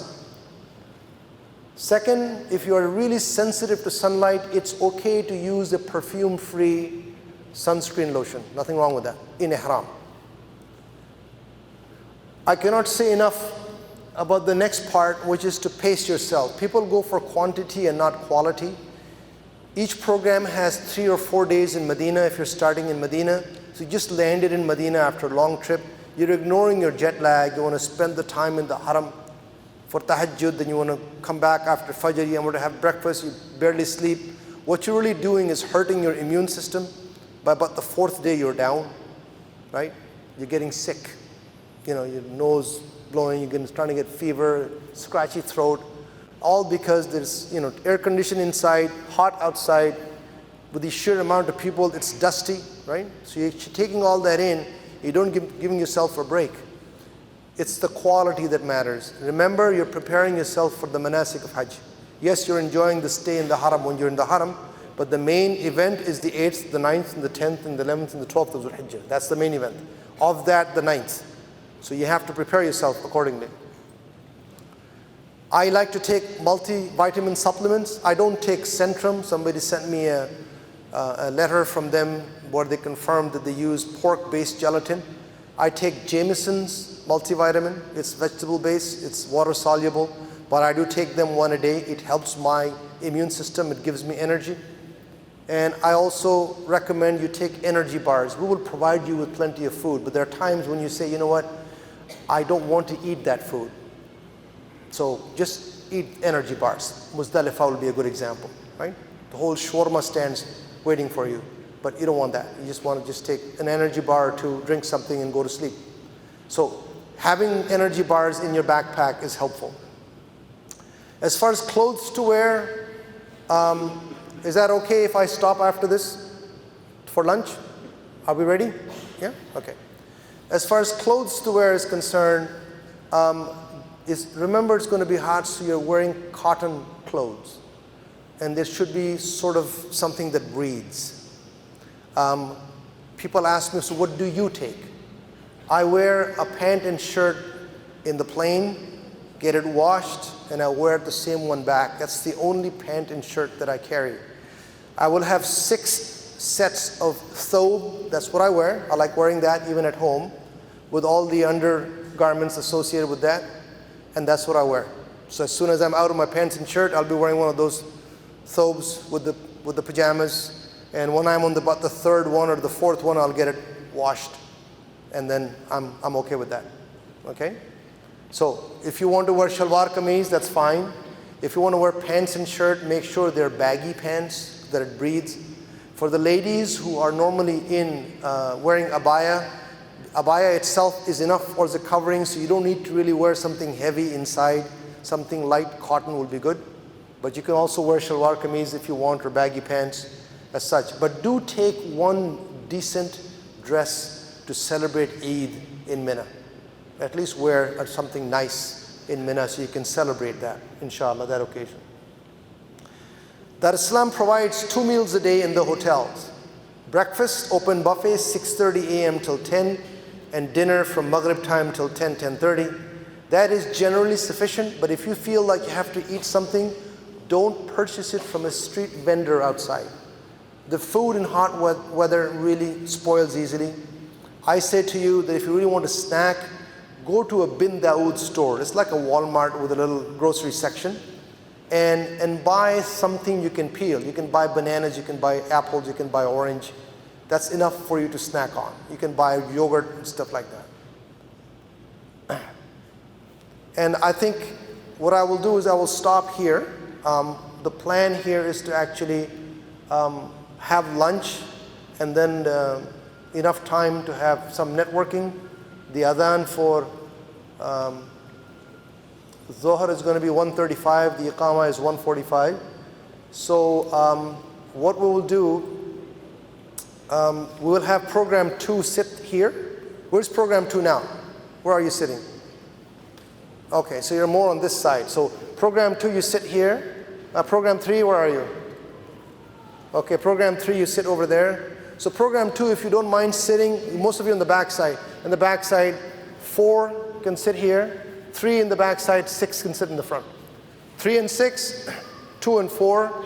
If you can do that after you take your lunch and come back, and this way you can get to know each other, and the folks that are here from Dar es Salam, the group leaders and the program managers, they'll be here to interact, and we will inshallah again get together at 2 o'clock or 2:15, and we'll start again after lunch and Dhuhr. For those who are online, thank you for watching, and we will join again. Barakallahu feekum. Assalamu alaikum.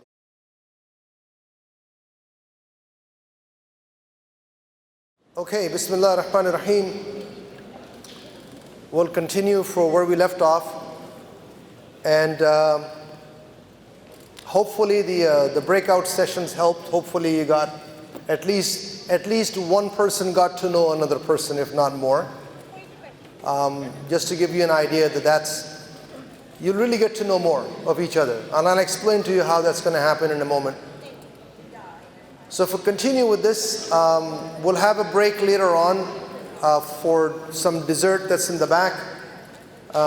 In the meantime, the topic now is wheelchair. We get this question asked of us, I need a wheelchair. And to us, that's not a single answer. That is a multiple answer. So number one,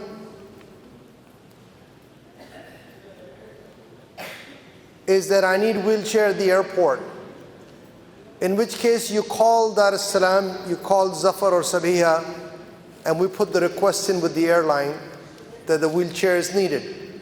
But know this, that the airline takes a request and doesn't come back with a written request saying it's done. They say, okay, it'll be taken care of.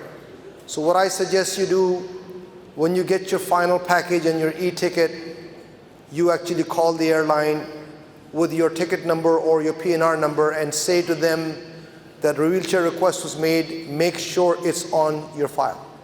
So double check it. We will send it on your behalf if you tell us, but then you should double check it so that there are no issues at the airport.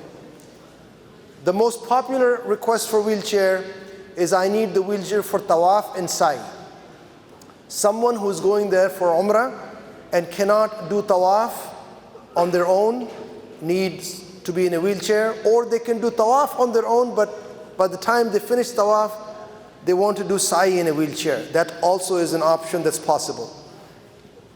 In the case of tawaf and sa'i, the wheelchair and the person that pushes the wheelchair comes as a single service. And there are people out there who are official. Official people would be wearing a green or a brown waistcoat. These are the ones that are sanctioned by the Haram authorities. And then there are kids who want to make a quick buck running around with a wheelchair. You want to avoid those private ones and go with the official ones. And the way it would work is that you will come out of the hotel after you've checked in and then proceed towards the Haram, and right at the courtyard of the Haram, before you even go inside, you'll see these guys standing there. And they negotiate with you. You have to get your flea market negotiation skills up again. If you're a bit heavy set, the price goes up. The Haram is busy, the price goes up. And what you negotiate is Umrah, either tawaf and sa'i completely. But the important part to negotiate is the drop-off point. Because if you don't negotiate that, as soon as your Umrah is finished, you are in Marwa, which is the furthest end from your hotels, they'll drop you off. And that poor person has to walk all the way back. So it's important to say, no, I want you to drop the person off right here, and then you will hear the complaint about how busy it is, how difficult it is, and you tell them, I'm going to pay you 50 riyals more. And they'll say, have a seat. That's how it works, okay? You bargain with them. You don't give the money to the attendant. You don't do that. You give the money to the person who is getting the service. And the money is to be given to the attendant at the end of the service. Sometimes at Marwa, the attendant will say, you're done. Don't listen to him. If the agreement was that he's going to take you back to where he picked you up, tell him, no, you got to take him back to the drop-off point. And if you're doing this, you have to allow for some extra cash with you. Typically, it's between 100 to 130 US dollars per usage. He's going to charge you anywhere from 300 to 600 riyals, depending on whether it's peak time or otherwise. The third category of wheelchair is that I'm going as a family, but my father needs a wheelchair, I will push it. Now, before I go to the third category, let me back off here. If you're going with somebody elderly who requires a wheelchair, chances are that you will not be able to keep up with this guy. Wheelchairs are not allowed in the mataf. So it will not be in the courtyard, it will be in the first floor, second floor, the roof of the masjid. The longer rounds, if you will. And so if you're going with your father requires a wheelchair, you don't, he is going to be on his own. Don't think that you can walk along with him, right? Because the wheelchair guys are pretty fast. You just let him go, and he has to come back to the hotel room on his own, and then you can go with the rest of the group. If you want to push the wheelchair, then you would have this option where you say, my father is not well, but don't worry about it, I will push the wheelchair. This is more of a requirement for the manasik of Hajj. This is not a requirement for tawaf and sa'i, because you can still get someone to push the wheelchair for tawaf. You have a wheelchair for your father, leave it in the room, go hire one of these guys to do the tawaf and sa'i, because he can go on his own, you can do your own umrah. But this option is for those who say, I have to go from Mina to Arafat to Muzdalifah and back to Mina. That's tough. The streets there, the occupancy in Arafat is 1 day in the entire year. Muzdalifah is 1 night. They're not all paved. They don't have ramps. So it's rough road sometimes for wheelchair. So as long as you have someone willing to push the wheelchair, and that person is able to sometimes get up so the wheelchair can be taken across the median, then this is the option to use. Don't expect Dar es Salam's group leader to push your wheelchair. That's not going to happen. One person cannot be responsible for one person. He's responsible for 45 people, 48 people. So you have this scenario where somebody is not well, buying a wheelchair there is cheaper than buying it from here. Normally costs 300 reals, which is about $100 Canadian, even though I'm saying here is $100 without telling you which currency it is. Now, what you do is you take with you a bicycle lock. And the reason for it is because you can keep the wheelchair secure in your hotel room in Medina and Mecca, but in Mina you will not be able to bring it inside the tent. There simply is not enough room for wheelchairs inside the tent. So you will keep your wheelchair outside, and if it's not locked, then somebody takes it when you need it. They temporarily borrow it without asking you. So keep a bicycle lock. It's important to remember that part of it. You can always donate that wheelchair at the end of Hajj. Ask Dar Es Salam to donate it. There are also areas within the Haram you can donate it. The fourth category is a wheelchair where somebody says, I need a wheelchair and there's no one to assist me. And this is something we need to know now. Program 3 is there's anyone in Program 3 that requires a wheelchair, even for option number 3, we need to know it now because wheelchairs are available in pharmacies. You're arriving on the 4th of Zulhijjah, the 5th of August. This is for those who are going in Program 3. Program 2 and 4 and 6, you don't have an issue. In Mecca, the wheelchair tends to run out sooner. So we're going to buy it on your behalf and keep it for you, right? 4th of Zulhijjah or the 5th of August, by the way, is the last day to enter Saudi Arabia with a Hajj visa. That's it. The last flight lands at 2:59 a.m. or 12 GMT. After that, they don't allow any more flights for Hajj. So you're coming in on the last day for Program 3 into Jeddah. If you need a wheelchair, let us know. We'll buy one and keep it for you over there, as opposed to you going there because wheelchairs are sold by the pharmacies, readily available in Medina, by the way. This one, requiring an assistant, people think it's just the labor charges for the assistant. That is not true. This will cost you about $3,500 US. It's not because we're paying him the labor charge. He's actually doing Hajj for you. We have to pay the mutawif. We have to find a sleeping place for him in Mina. We're going to give him food. We're going to have a train ticket for him. The whole bit goes with this thing. Follow me? But it's much better to do that than become dependent on someone. And I say this for those who are going as a single person who already know they have health issues. They know they cannot handle the 30-minute walk. Some of it is graded, right? In going from station to, from Mina to the station and so forth. So it's better for you to actually think about getting this service now. The last one is something new. And the last one is they now rent out electrical wheelchair. We don't rent it. Dar es Salam doesn't rent it, but there are places that rent it.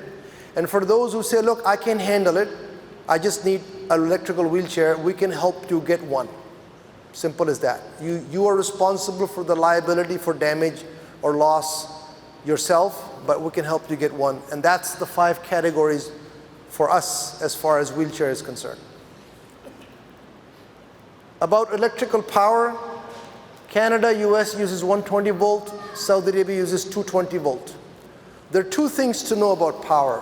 One is a power converter, something that you use that cannot be plugged into 220. It has to be converted down to 120. Universal devices like cell phone, iPads don't fall into that category because they handle both.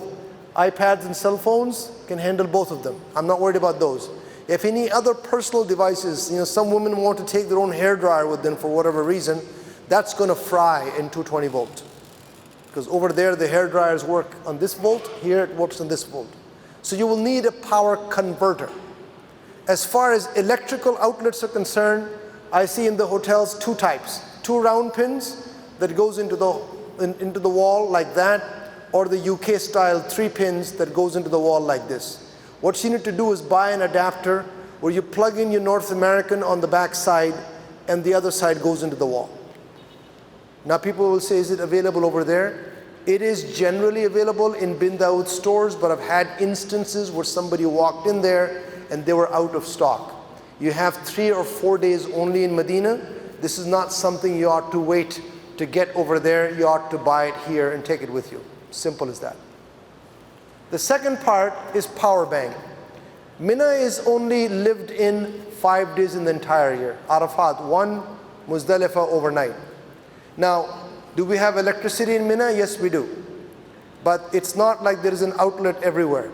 And there's always a back and forth when we're setting up the Mina camp with the fire department, where they say you can't take an extension cord, it's a fire hazard. Right? Sometimes even the extension cords are not allowed. But even if an extension cord is allowed, there's only 4 or 5 outlets and there's about 30 of you. So what tends to happen is people jostle for the outlets. I've had the occasion once when I found an empty outlet and I plugged my phone in, and then 2 hours later I found my phone unplugged, not charged, somebody else took my spot. Whatever happened to love for your brother, that you love for yourself, right? So that didn't work out. Buying a 20,000 milliamp power bank, making sure it's fully charged by the time you go to Mina, makes you independent of that outlet. Doesn't mean that if you find the outlet, you can still use it, but they will give you 3 full charges to your phones throughout those 5 days. Simple as that. As far as Wi-Fi is concerned, they're available in the hotels. You have to know how to get on it. In some cases, the hotels have disabled the Wi-Fi on the ground floor and on the mezzanine or the restaurant level, anywhere the public from outside can walk in. That's because they were using the free Wi-Fi of the hotel. So Move and Pick Medina Hotel, the Wi-Fi is there in the rooms, but it's not there on the ground floor or the mezzanine level, which is the other reason why we suggest you take with you a phone with the global data plan so you're not dependent on the Wi-Fi, because everybody else is dependent on the Wi-Fi. Hotels will have proper Wi-Fis, but the buildings do not have proper Wi-Fi. They have a router that simply is using the signal of one of the mobile carriers. So you're actually fighting for getting some space on that carrier's network along with 1 million other people making phone calls. So it's kind of hard to have that. Those who are in the apartment hotel in Program 2 in Azizia, you will stay 1 night before Hajj starts and 1 night after Hajj ends. They ask the question, do we have Wi-Fi? Technically we do, but practically it's not there. Those buildings do not have fiber optic cables running to them. Wi-Fi there is a router that's connected to a mobile carrier. And so you really can't accommodate all those people. It just simply does not practically work, even though it's there. If you come in the middle of the night, dead of the night, nobody else is awake, then maybe you'll get a signal. That's kind of a thing. But we do provide, but we cannot guarantee the usability or reliability. As far as Wi-Fi elsewhere is concerned, people ask the question, are you going to give me Wi-Fi in Arafat? My answer is, even if I could, I won't. That's the one day you don't need your phone for Wi-Fi signal, okay? And the same thing for Mina. We had Wi-Fi in Mina on a couple of occasions, and it became a big FaceTime party atmosphere back and forth, and we decided, you know what? Allah subhanahu wa ta'ala says in the Quran, وَاذْكُرُوا اللَّهَ فِي أَيَّامٍ مَعْدُودَاتٍ, and remember Allah in the appointed days, and is referring to the days after Eid, the day of Eid, the 11th and the 12th and the 13th. And he says, وَاذْكُرُوا اللَّهَ فِي أَيَّامٍ مَعْدُودَاتٍ. You ought to remember Him, show your gratitude to Him for the fact that you were invited, you came, you had the ability, and you're going home. You've completed your Hajj and Arafat. You now have a clean book without sins. This is not the time to join the party and start accumulating new ones. You're still at Hajj. Simple as that. Okay? This is my 2 favorite subjects. Anybody here in quad occupancy? Yeah, quad and triple occupancy. Pay special attention to this. If you go to any hotel in North America or Europe, how many people are normally in a room? Come on, answer that. Huh? How many people in a normal room in a hotel? 2. How many beds are there to accommodate them? A double, a king, or 2? beds, just for two. If you go there with your family and say, I need 2 more beds, they provide it, yes? What kind of beds do they bring? Roll-away beds. So why would it be any different in Saudi Arabia? Why am I telling you this? Because that's exactly what happens. 2 beds are normal twin beds and the other 2 are roll-away beds. So when the hotel gives us a price for acquired occupancy, which is what we tell you in our pricing for Hajj packages, the configuration behind that is 2 normal beds and 2 roll-away beds, as is standard pretty well everywhere. Now I'm telling you this because somebody will walk in and the beds are occupied, right? And this person looks at this roll-away bed and says, I'm 6'4", Dar es Salaam is cheating me because I paid the same as that guy, he gets a bed, I don't get a bed, this is not right. And so you end up throwing your jamarat stones at Dar es Salaam, but you're not hurting Dar es Salaam, you're hurting yourself. Right? Because that's the configuration of a quad. Hotels don't have 4 full quad beds. The only exception to that is Move-and-Pick Medina Hotel. There I have a different problem. Those who are in Anwar al-Medina Move-and-Pick with 1,200 rooms, most of them quads, they actually do put 4 twin beds. So problem there I have is opposite. There I have a problem where I don't have enough double rooms, so sometimes I will send a couple, this is your room. They go to the room, they see 4 beds, they come running right back. Brother, there are 4 beds in it. Yes, we know. This is in case you're not talking to each other, you can sleep on the opposite side of the room. But we cannot do anything about it. No other 2 people will join you, right? So we have the opposite problem in the other one. But in Mecca, generally, roll-away beds, right? So don't get angry because we assign 4 of the same gender where you have shared accommodation to a room. What we don't assign is which bed one gets. You decide amongst yourself. If you're a family, then you can treat your in-laws accordingly, right? That's your call. The second part you need to understand is the arrival and the departure of the flight timing has nothing to do with the check-in time. The check-in time in the hotel generally here is what? 3 o'clock, 4 o'clock? No different there. My first seminar I did in New Jersey, and I drove the next morning at 6 a.m. to Washington because I had a second seminar there. I had already made the reservation. I already told them that I want an early check-in so I could change before I go to the venue. I arrived there at 9:45. This is the Embassy Suites Hotel in Virginia on a Sunday morning. I'm sorry, sir, the room's not available. And that's here. You think it's going to be over there when the hotel are at full occupancy? No. So if your flight arrives at 8 o'clock in the morning, you can say, I've been traveling for 30 hours. You come in exhausted into the hotel and I tell you, you have to wait. You get angry. The check-in time is 4 p.m. or later. It's worse on Fridays. Normally people will leave the rooms at noon, but because that's close to Dhuhr time, what normally happens is they come back from Dhuhr and then leave their rooms. Then the rooms are cleaned and then assigned. We, Dar es Salaam, with the workers, run after hotel management to assign the rooms. Once we know it's assigned, then we chase the housekeeping on that particular floor with bakshish to clean those rooms first, right? So we'll do our best to accommodate, but we can't change the check-in time. So bear that in mind, the check-in time is the check-in time. It doesn't change. If your flight is arriving on August the 2nd at 4 a.m., you will wait for your room. If your flight is arriving on August the 2nd at 4 p.m., you're pretty close to getting your room by the time you get to the hotel. We will accommodate you as best as we can, but understand the check-in time and check-out time is different. I'll walk you through the departures, and each one of them, I have a slide. I don't have to get into some detail. In some cases, it is for your own understanding, so you can sort of remove some of the trepidation you may have.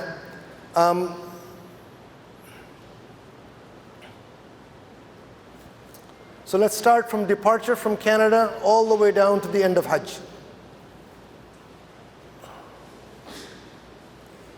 We know for sure the flights are full. right?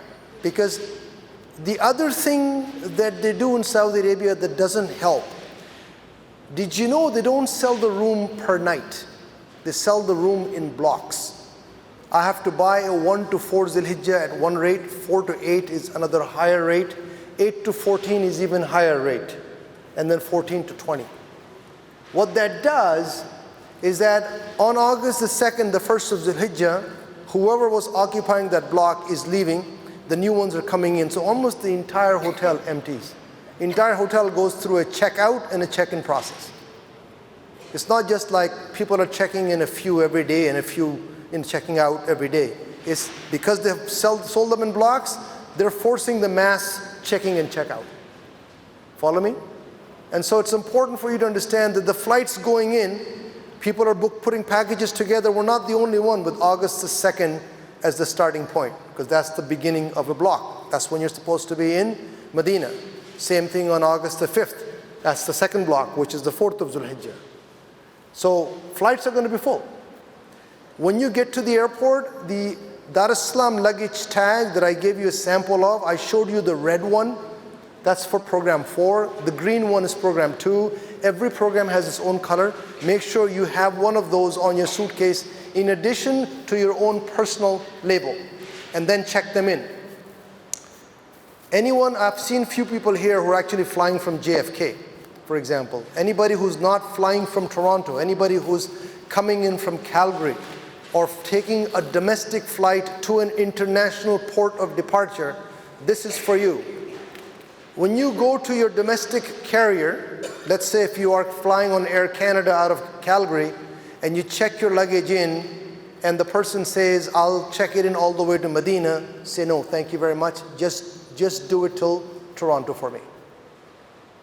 Because what they're saying when they say we'll check you through to Medina is that they will transfer the luggage at Pearson between Air Canada and the next airline. What we have experienced is that when you get there and the luggage is not found, and you file a lost luggage report as you would do at any airport, and we assign someone to chase it, the airline simply says, I'm sorry, it never checked in. There's nothing they can do. They will just say the standard answer, we never received it, right? So the best thing is, let it come to Toronto, claim it, now you put it in with the airline that you're going with. Now we know that you have given it to them and you have their luggage tags.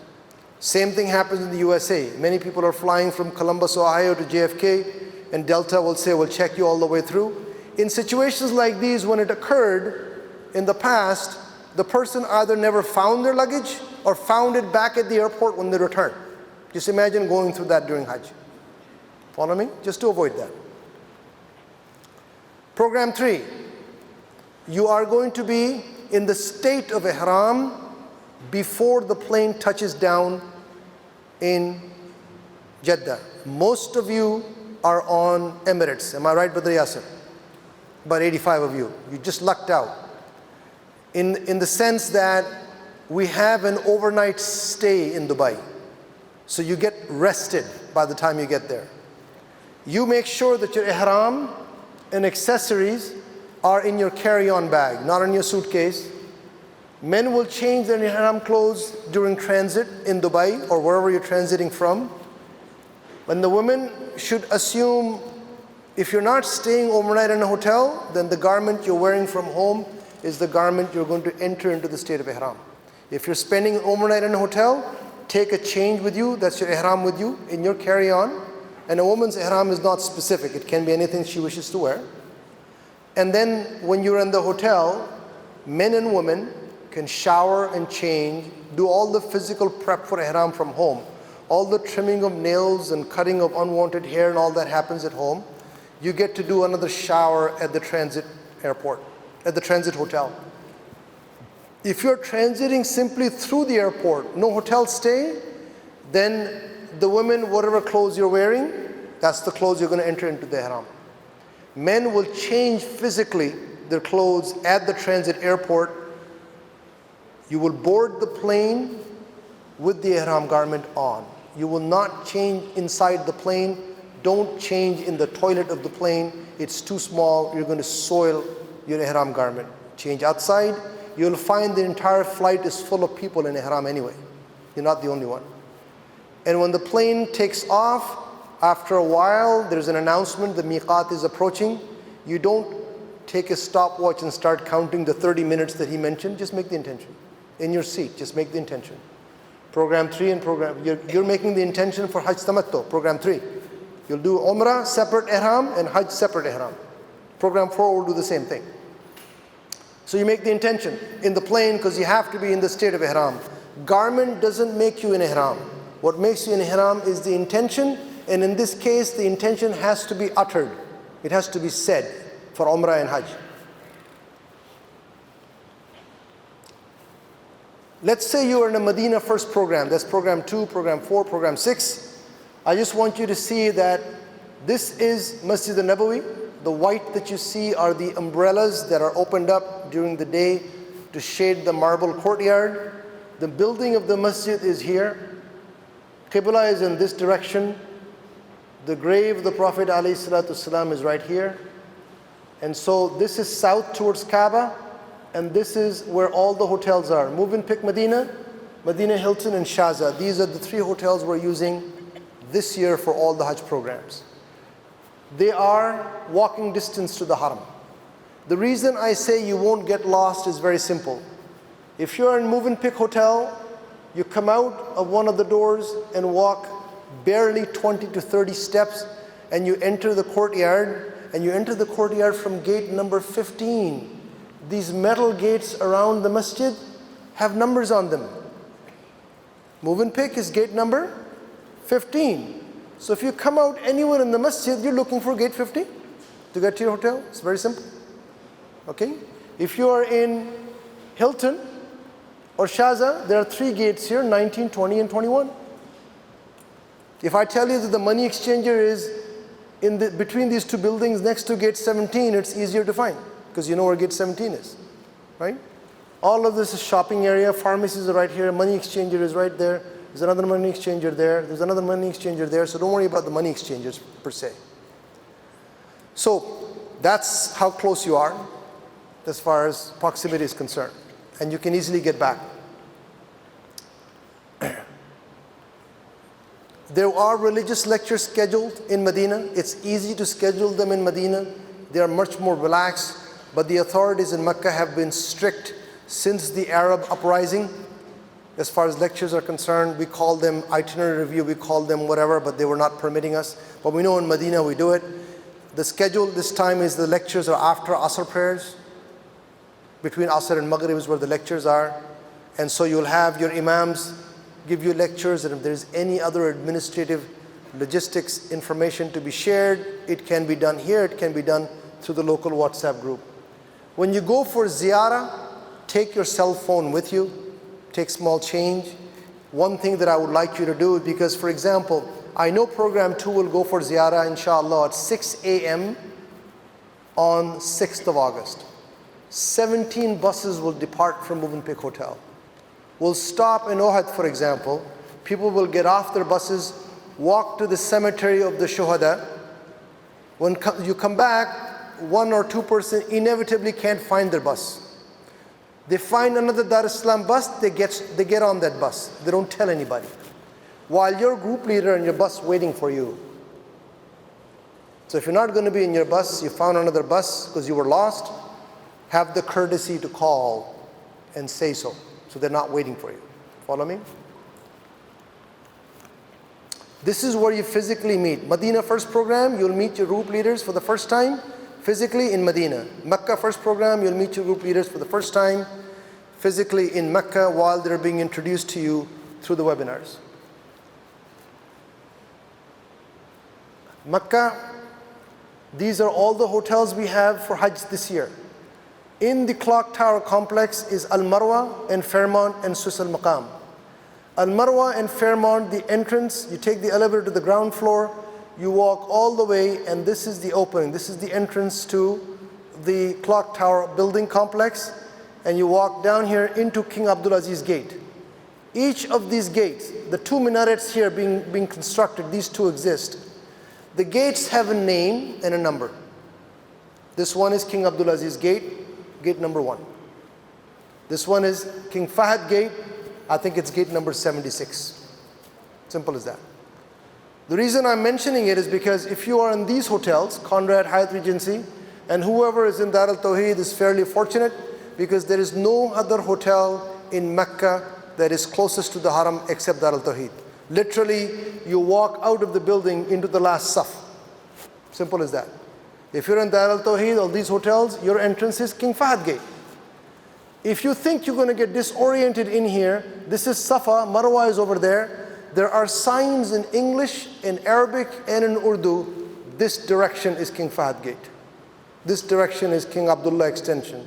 There's no way you can get lost. Just follow the sign. I entered from King Abdulaziz. That's the exit I'm going to take. That's simple. You can't get lost. And this clock tower building is visible anywhere from the Haram. It's visible 9 miles out. It's the 4th tallest building in the world. Program 2, you're going to be in Azizia for 1 night before Hajj and 1 night after Hajj. Azizia is a Dar es Salaam furnished apartment buildings located 1.25 miles or 2 kilometers from the camp in Mina. So when you come out of the camp in Mina, you enter the King Fahd tunnel, you exit the King Fahd tunnel, first set of buildings. Okay? It's more like 7 kilometers to the Haram, but the distance is not the issue, it's the congestion, it's the heat, it's the traffic, that's the issue. And so this is a more closer view. It is actually fairly graded. Google presents a very serene view, but this is like a free cardiovascular stress test right here, right? Those uphill walks, if you will. So when you come in from Medina, on the 7th of Zulhijjah, you will first check in, and then you will go for Umrah with your group, right? The imams are with you. Prayer services are going to be there, meal services. The next morning, you're leaving from Mina anyway. When you finish Hajj, you come back from Hajj on the 13th of Zulhijjah. The next afternoon, you're going to your Makkah hotel anyway. Very short stay, very expensive for us to actually put all of that up for 1 day before Hajj and 1 day after Hajj. But we do that for other reasons. We do that because we also use the buildings as part of our emergency evacuation plan. So when you say your group leader tell you, brother, when you're leaving for Mina, make sure that you pack your suitcase. Don't I have a room? Yes, this is your room. Make sure you pack your suitcase. Don't leave anything loose, and close it, lock it, and leave your suitcase outside your room in the hallway. But this is my room. Yes, it is. But it's because that building is designated as an emergency evacuation building. If there's an emergency in Mina, Dar es Salaam has made plans to take people to those buildings that are over there. We have plans for such cases. We've had those cases where it rained heavily and Mina tent were flooded on the 8th of Zulhijjah. We evacuated them to the buildings. We're the only company that has that. As a matter of fact, we've been asked by the Ministry of Hajj to share our emergency plan with the others. So we actually go that far as such. So that's the reason why we have the buildings, even though it's being used for 2 days. Anybody in program 2 that chose double and triple occupancy, you should have read already on the website from day 1 that that's true. The double and triple occupancy, husband and wife together, a family of 3 together, applies to the hotels in Medina and Mecca. The short stay in Azizia is not double and triple. It's all quad, gender-based, separated. 4 men together, 4 women together. I've had questions that says, I'm traveling with my wife and my father and my mother. Doesn't matter. The father and the son with 2 other men, the wife and the mother and 2 other women. It's gender separated as such. This is some pictures. This is one of the buildings from outside. This is from the inside. This is where people are having prayers, lectures, open buffet. I think this is a picture from last year. Let's talk about Mina camp. One of the things that we hear from people say, you guys are expensive. Dar es Salaam is expensive compared to the others. We are very much aware of that. Now, what people don't know why we're expensive, if there is anything that we do in terms of spending our money to accommodate you, it is during the manasik. What makes us stand out is what we provide you in terms of location, facilities within that location, and services within that location, bar none in North America, is what makes Dar es Salaam special. And that's where we invest the money. Okay? The Hajj draft that you paid for, $350 included, you would normally pay to stay in the North American camp. 2 years ago, this location where we're located, the entrance fee to be very limited areas here. People from the GCC countries and the Saudis stay here. To be in this place, the entrance fee was 7,000 riyals per person. That's about $2,000 right there, just to be there. Right? It's much different. The Saudi government will appoint mutawif guides for each country and allocate land to them and say this is where you build the tents and host the pilgrims for certain countries. North American, European, Australian pilgrims are hosted here. They have been here for decades. That location has a distinct disadvantage. Number one, there is no traffic in the valley. You know, this is a mountain, these are homes. They block off the traffic on this side of King Fahd. They block off traffic, and what you see in the middle of the valley, nothing moves. No buses, no cars. Cars are not even allowed in the first place. Nothing moves. They shut down the traffic because it's just sheer amount of people. So for you to go to Jamarat from here to there, only one option, walking. What's walking? How far away is it? 45 to 50 minutes each way. What's the temperature? Somewhere in about 43 degrees, right? That's the location disadvantage. So unless, you know, this is what people don't ask. They say, why are you expensive? But I'm getting somebody else sending the package for this amount, but they don't get into the details. Listen, you're going there for the manasik of Hajj, not the hotel stay. You're going to be in ihram, and you're going to be living the verses of the Quran while you're here, not in your hotel room. And that's what we concentrate on. That's what makes us different, if you will. So there's a location disadvantage. On the 10th, 11th, 12th, 13th, this is what you have to do. Second disadvantage is that we are next to the train station, and the train station, train tracks is all built on this side, nothing over there. So when it comes to going from Mina to Arafat, they use shuttle buses. What does that mean? It's an air-conditioned bus, but you have to wait your turn. You know, a bunch of people will be taken to Arafat, dropped off, then the bus will come back and take the next. It creates anxiety. I have done Hajj from North American camps several times, and I've seen people who've been waiting in the morning after Fajr, waiting for their turn, because that's the day of Arafat, getting really anxious. About 8 o'clock, 8:30, they see a bus coming. Just imagine 150 people running in ihram just so that they can get a seat on the bus. That's how you're supposed to be? That's the khushu you're supposed to have in ihram on the day of Arafat? No. No, no, no. You can't do that.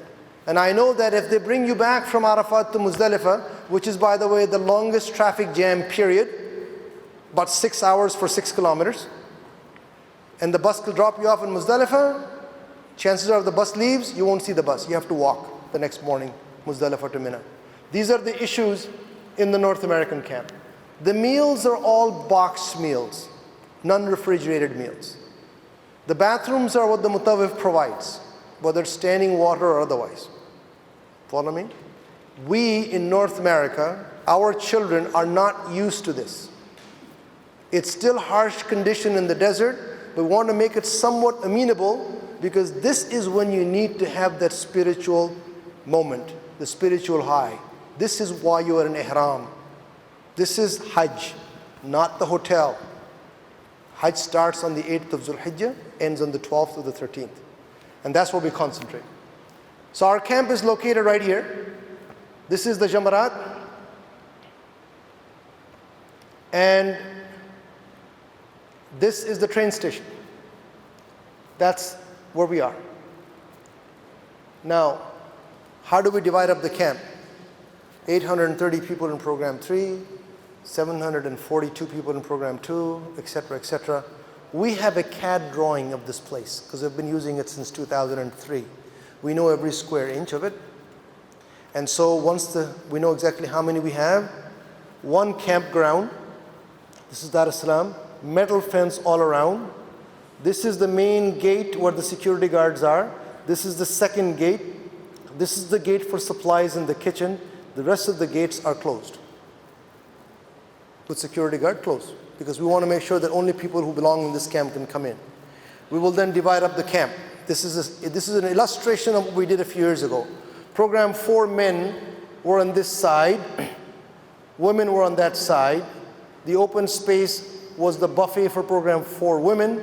The open space was the buffet for program 4 men. And this red was the bathroom, half divided with entrance for the women on this side, for the men on this side. That's one example, how we divide up the camp. So women or men are in the same area. They cannot really go outside, but they're separated.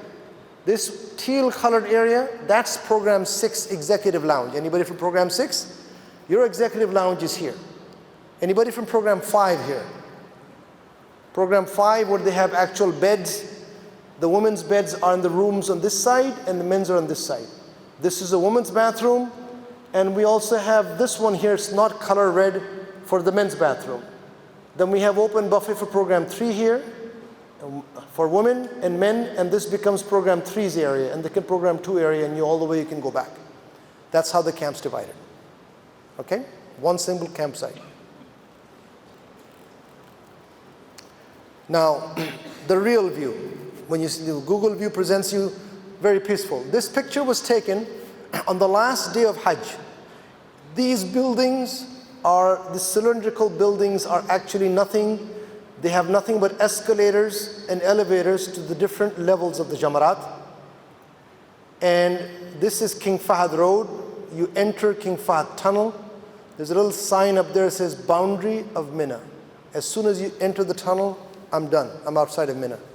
The North American camp is on the opposite side. As soon as I come out of the back side of the North American camp, there's a sign that says boundary of Mina on the Muzdalifah side. Right? So the big difference. So you can see how it looks like. This picture was taken from one of these buildings on this side, and that's Dar es Salaam's camp. You can see all these buses on one side, but not on this side. This was the last day of Hajj. Hajj was over, and people were leaving. And even then, they didn't allow the buses to come in from this side. They have to come in from the other side to pick people up and leave through this tunnel. Just to give you an idea how distracting this is. Oh, traffic, cars, these are all distractions, right? It's an inner journey, so remember that.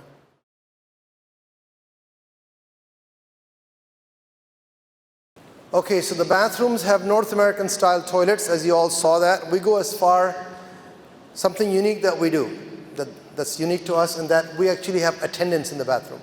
You'll see these poor workers work tirelessly to keep the bathroom clean and to have supplies in them, right? If somebody wants to know who to give the money to, that's who you give the money to, right, as such. And so they will actually wait when you come out of the stall, they'll hold the second person, they'll go clean the stall, and they're very, very busy, just so that we can have the bathroom clean and you can have a proper use of the bathroom. We actually go as far as putting rubber mats on those tiles because we don't want anybody to slip and fall. Notice you have tissue boxes, you have soap dispensers, et cetera, et cetera. We go the extra mile to make sure that it's not air conditioned. So the bathrooms are all in the outdoors.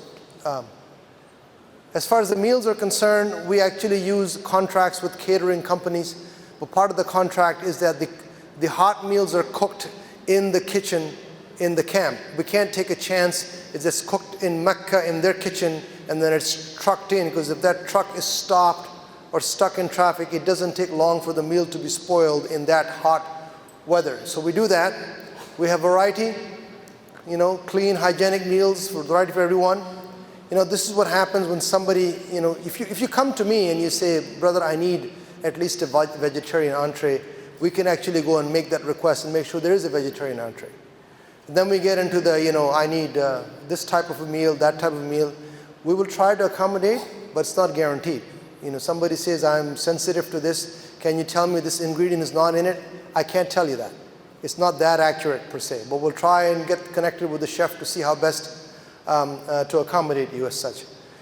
What we have is hot and cold drinks available 7/24. The last thing we want you to do is not being able to access enough drinks to keep yourself hydrated.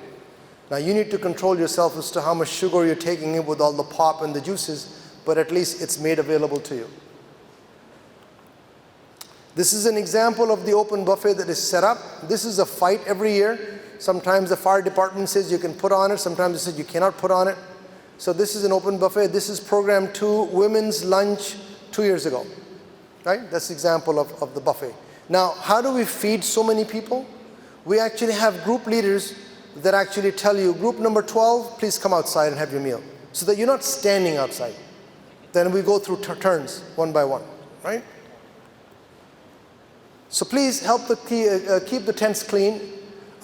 Especially men, when they come back from Muzdalifah and they want to get out of ihram, we have big bins outside for them to discard their ihrams if they want to keep it.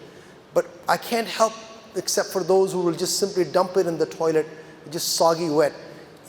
Make sure the toilet is better than you found it, not the other way around. Or there's a long lineup with the barbers, so I can't wait, so I'll go and decide to shave my own hair, stand in front of the sink, and I'm done, but the sink is clogged.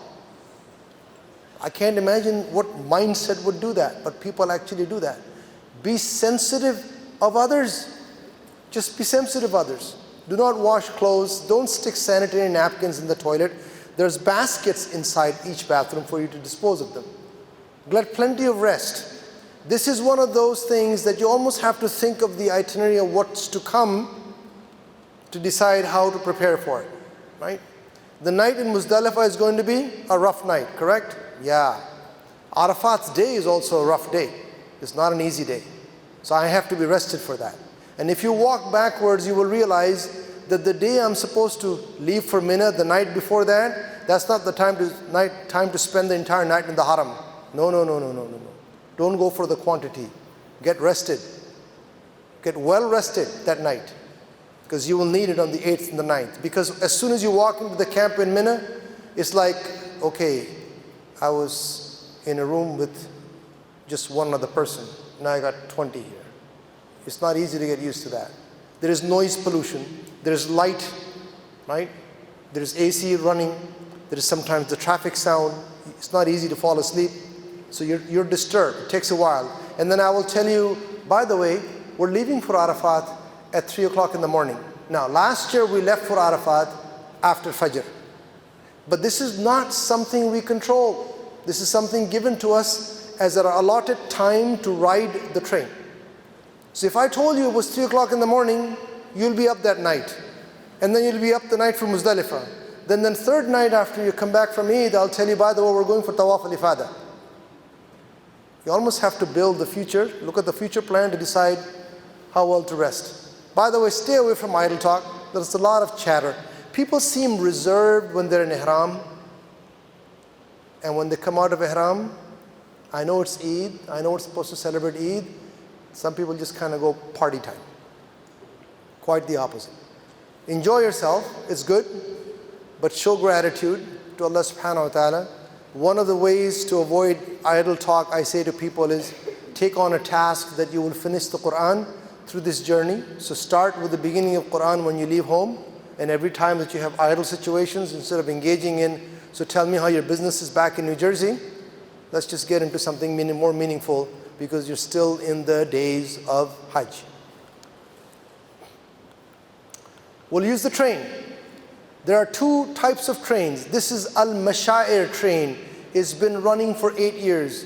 Not to be confused with the Haramain high-speed rail that is still in soft launch.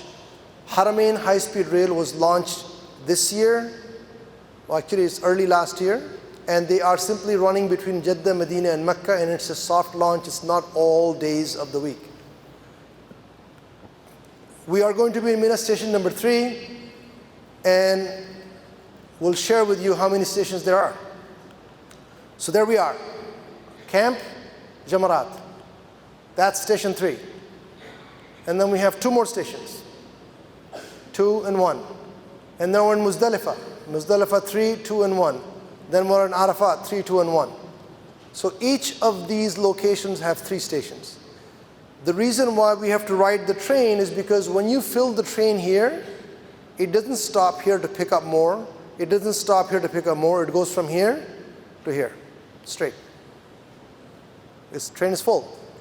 Everybody's going to Arafat. If it's already full in station number 3, what's there to pick up in 2 and 1? That's how they run it. So they will empty this area, saying your time is this, and the trains won't come here anymore. Then they will start from 2 to 2, and then 1 to 1. That's why we have to take the train when they tell us we have to take the train. You with me so far? Come on. So we're going to walk as a group from our camp through one of those cylindrical buildings, walk all the way to the ramp into the train station. Sometimes you walk this way, sometimes you walk that way. It doesn't really matter. The end game is to come to the train station. Okay?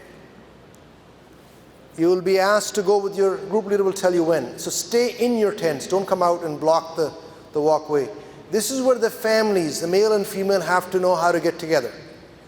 I've had situations where the wife is worried because she doesn't know what the husband is. The husband is saying, it's okay, she'll find her way. We don't do that. Anytime you're traveling with your family, then know that all the travels will be together. Whether it's from Medina to Mecca or Mecca to Mina or Mina to Arafat, you will be together. Regardless of the fact that she's located in a different part of the camp, when it comes to getting out of that place to another place, you will be together. So you have to figure it out how that happens. We leave as a group. Group leader, you're ready? Go. Next group, are you ready? Go. Each group leader carries a sign, and we walk to the train station. Now, what do you take with you? Remember, you don't have any valuables. Remember, you have the roll-on bag that you brought with you to Mina, which has the change of clothes and stuff. You're going in ihram. You're going to come back still in ihram, so you don't need the change of clothes. So you don't need your roll-on bag. What you need is that backpack that Dar El Salam gave you, so you can travel very light. The backpack will have your Quran, your dua book, your medicine, and your prayer rug. That's it, very light. At most, what I suggest to people to do is to take a couple of bottles of water and stick them in the backpack. It's good for you to have that. You'll need it on the way. There's no water stations along the way. There's only 2 types of water you can drink, Zamzam or bottled, nothing else. Zamzam or bottled and nothing else. If you're planning to stay the entire night in Muzdalifah, don't take the beddings from Mina. We're going to provide you that in Muzdalifah. That's something new we started last year. And I'll share that with you. So this is Dar El Salam workers. Yellow t-shirts is Dar El Salam staff with banners, green flags. Dar El Salam people are going through the circular buildings, through the escalators. When they get up to the top, the Saudi government provides golf carts for those who are challenged to take them from there. But you still have to get to that place before you get there. The platform has 2 doors. One door when the train comes for you to actually board. The back door is used to control the crowd in the platform. Not as bad going from Mina to Arafat, but really bad coming from Arafat to Muzdalifah and Muzdalifah to Mina. And the reason it's bad coming back is because nobody listens to the allotted time given to them to get to the station. And I'll bear with you in a moment. Let's see Arafat.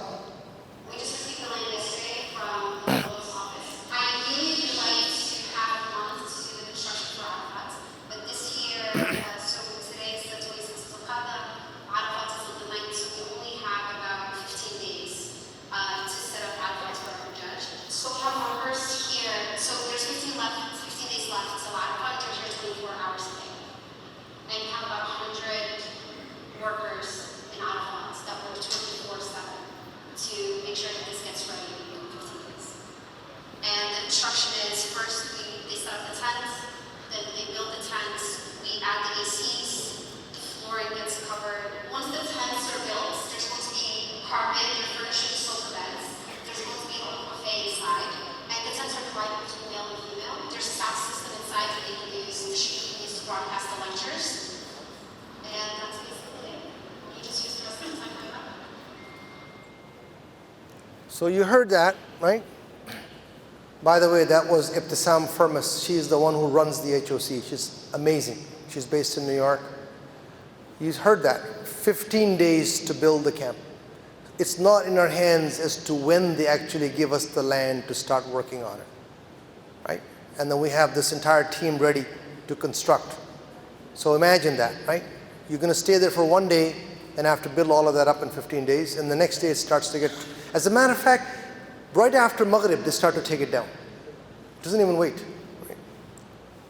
So we have industrial units. There are large tents. Men are separated. The only thing I'll tell you is the sofa beds that you saw in Mina with your name tag. Arafat is not a one-to-one. There's not a one for everyone. We just simply put enough in that large tent. Some people actually don't stay there. They want to stay outdoors. Some people want to actually sit on the carpet. So just share that. Toilets are North American style. Attendants are in the toilet. We provide you with enough open buffet meals. It's really up to you to decide how much you really want to eat. Be careful with that. We just rather that you are actually hydrated. This is the part that we worry about, that you're hydrated. A lot of people don't want to drink in Arafat because they don't want to use the bathroom in Muzdalifah. And I've seen many of them faint at the train station waiting to get to the platform. They just simply collapse because they chose not to drink to avoid going to the bathroom. And when you call the ambulance, it takes them an hour and a half to show up, and this is the way they go. They look at the person and goes, that is not emergency for us. Take care of it. We're leaving. We've got other things to do. Right? Because to them, they define their own emergency. So make sure that you take care of yourself so you don't become a burden on others. This is Hajj, the entire day for you.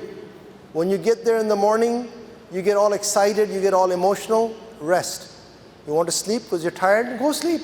Nothing wrong with sleeping at 10 o'clock in the morning or 9 o'clock in the morning. Just make sure that you don't go to the bathroom at the last minute. If the Zohar prayer is going to be at 12:30, make sure you are in the state of wudu at least an hour before. Get ready for it. Maybe half an hour before, if you have to go to the bathroom. We will have shuyukhs assigned to each tent, men and women, that will actually have prayers, Zohar and Asr. We'll have the Sheikh give the khutbah of Arafat, and then you'll have individual time to stand, which is called wuquf of Arafat. Inside the tent or outside, your choice. Then you have open buffet lunch if you want to eat that. Then late in the afternoon, there's also a group supplication. An imam will lead in prayers. Normally it's in Arabic, or you can always continue with your own supplication.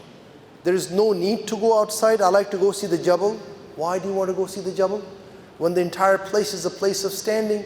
Even if you've somehow made it to the Jabal, you can't even get there because every square inch is taken. So people who have insisted on going to the Jabal, they come back exhausted so that they're actually sleeping in the afternoon when they're not supposed to sleep in the afternoon.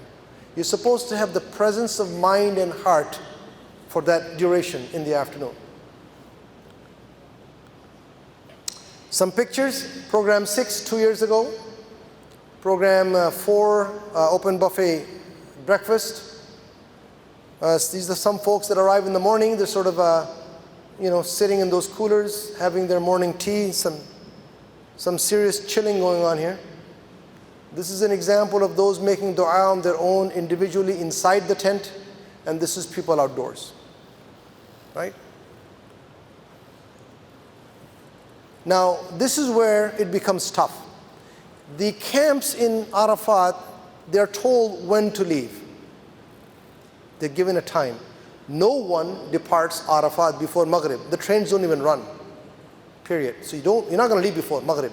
But people start to line up because they want to be the first to get on the train, to leave. And so they don't listen to the time given. Okay, Dar El Salam, you will leave 15 minutes after Maghrib. Another camp, you leave half an hour after Maghrib.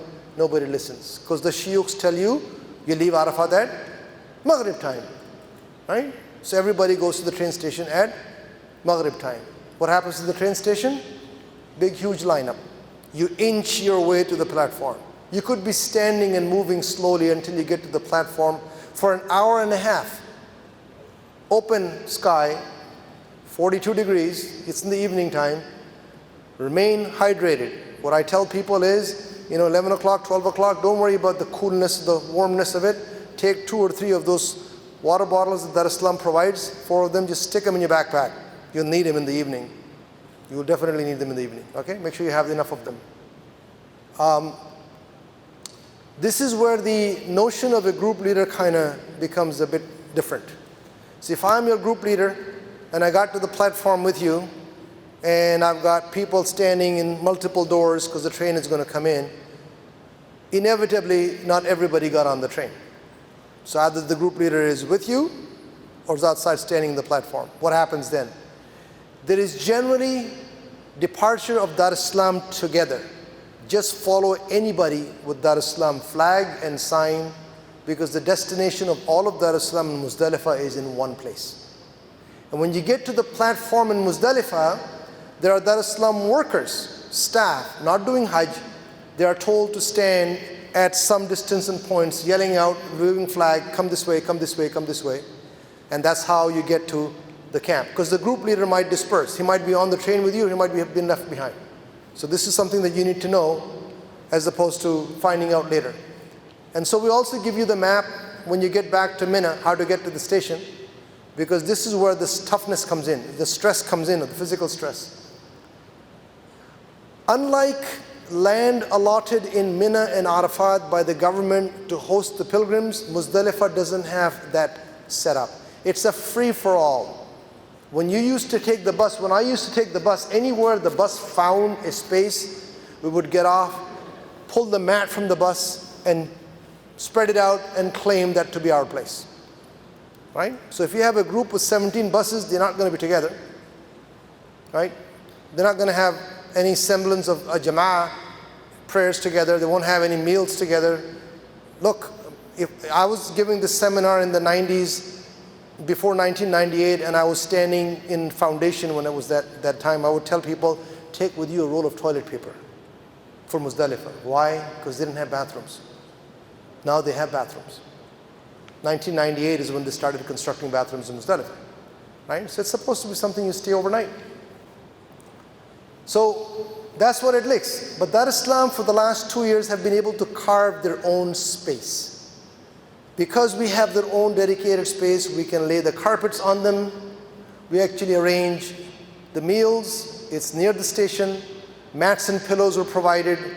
And we also send our workers around Asr times to the place that we have and the nearest bathroom to actually clean the bathroom as much as it can be cleaned. But we cannot block it from general public. It is still an open for all. We just take a space for ourselves, and that's it. We can't stop a Saudi coming in here and saying, I like your carpet, I'd like to sit here. We can't tell him you can go away, because there is no khas. It's all regular. You with me? Now when you watch this video, I want you to watch on the right side. You'll get some idea of that lineup getting up to the train station that inches its way through. Watch the video, please. One of the things people are most anxious and stressed about before and throughout Hajj is the night-long stay in Muzdalifah. We've all heard a horror story or two, and it can be a breaking point for any Hajji who's worn out near the end of their journey. We take all of that worry and stress out of the equation. Long before any of our Hajjaj arrive in Muzdalifah, an advanced team from our staff is working hard to create an isolated private area for our Hajjaj to rest comfortably and make the most of the time. There's no glitz and glamour under the open sky in Muzdalifah, but we cater to the needs of our guests and make sure comfortable sleeping arrangements, clean facilities, and a hot meal awaits them when they arrive. That's the commitment Sound, turn it down a bit. all of its Hajjaj to go above and beyond in serving them and making sure all the little details are taken care of.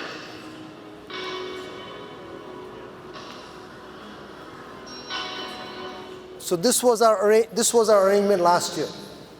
Now, we are subject to the same things. The night before, there was a big, fierce windstorm, and we lost 400 of those mats. Just blew up. I have some videos of that windstorm. So some people didn't get the mats. They had to sleep on the carpet, myself included. But our plan is to give everybody a mat and a pillow when they get there in Muzdalifah, inshallah. There will be 2 departures from Muzdalifah. 2 departures from Muzdalifah. Sheikh Abdul Hamid will cover tomorrow the details. This is the manasik, this is the fiqh aspect. But in general, it's wajib. It's required of you to stay till Fajr. It is, required of you to stay till Fajr, except for those who have been permitted to leave earlier. So those are exceptions, not the norm. It's not a coin toss. Should I leave in the middle of the night or should I stay? No, no, no. Requirement is stay till Fajr. That's the sunnah. The exceptions granted were to the weak, to the sick, to the elderly, to the children, to the women, and to those who are serving the Hujjaj if they need to go ahead to Mina before they arrive. Those are exceptions. If your wife wants to go, you cannot say, go honey, I'll stay behind. If you're the mahram, you have to go with her. If your mom is leaving, you can't just put her with the group, you have to go with her. Because if she's an exception and you came with her as a mahram, then mahram needs to travel with her. What tends to happen is that 1 o'clock in the morning, this is where the whole notion of identifying your group leader to your own group breaks down. If I have a group of 45 and 15 wants to leave in the middle of the night, I have to make a decision. Do I stay back or do I go with them? I can't be in both places.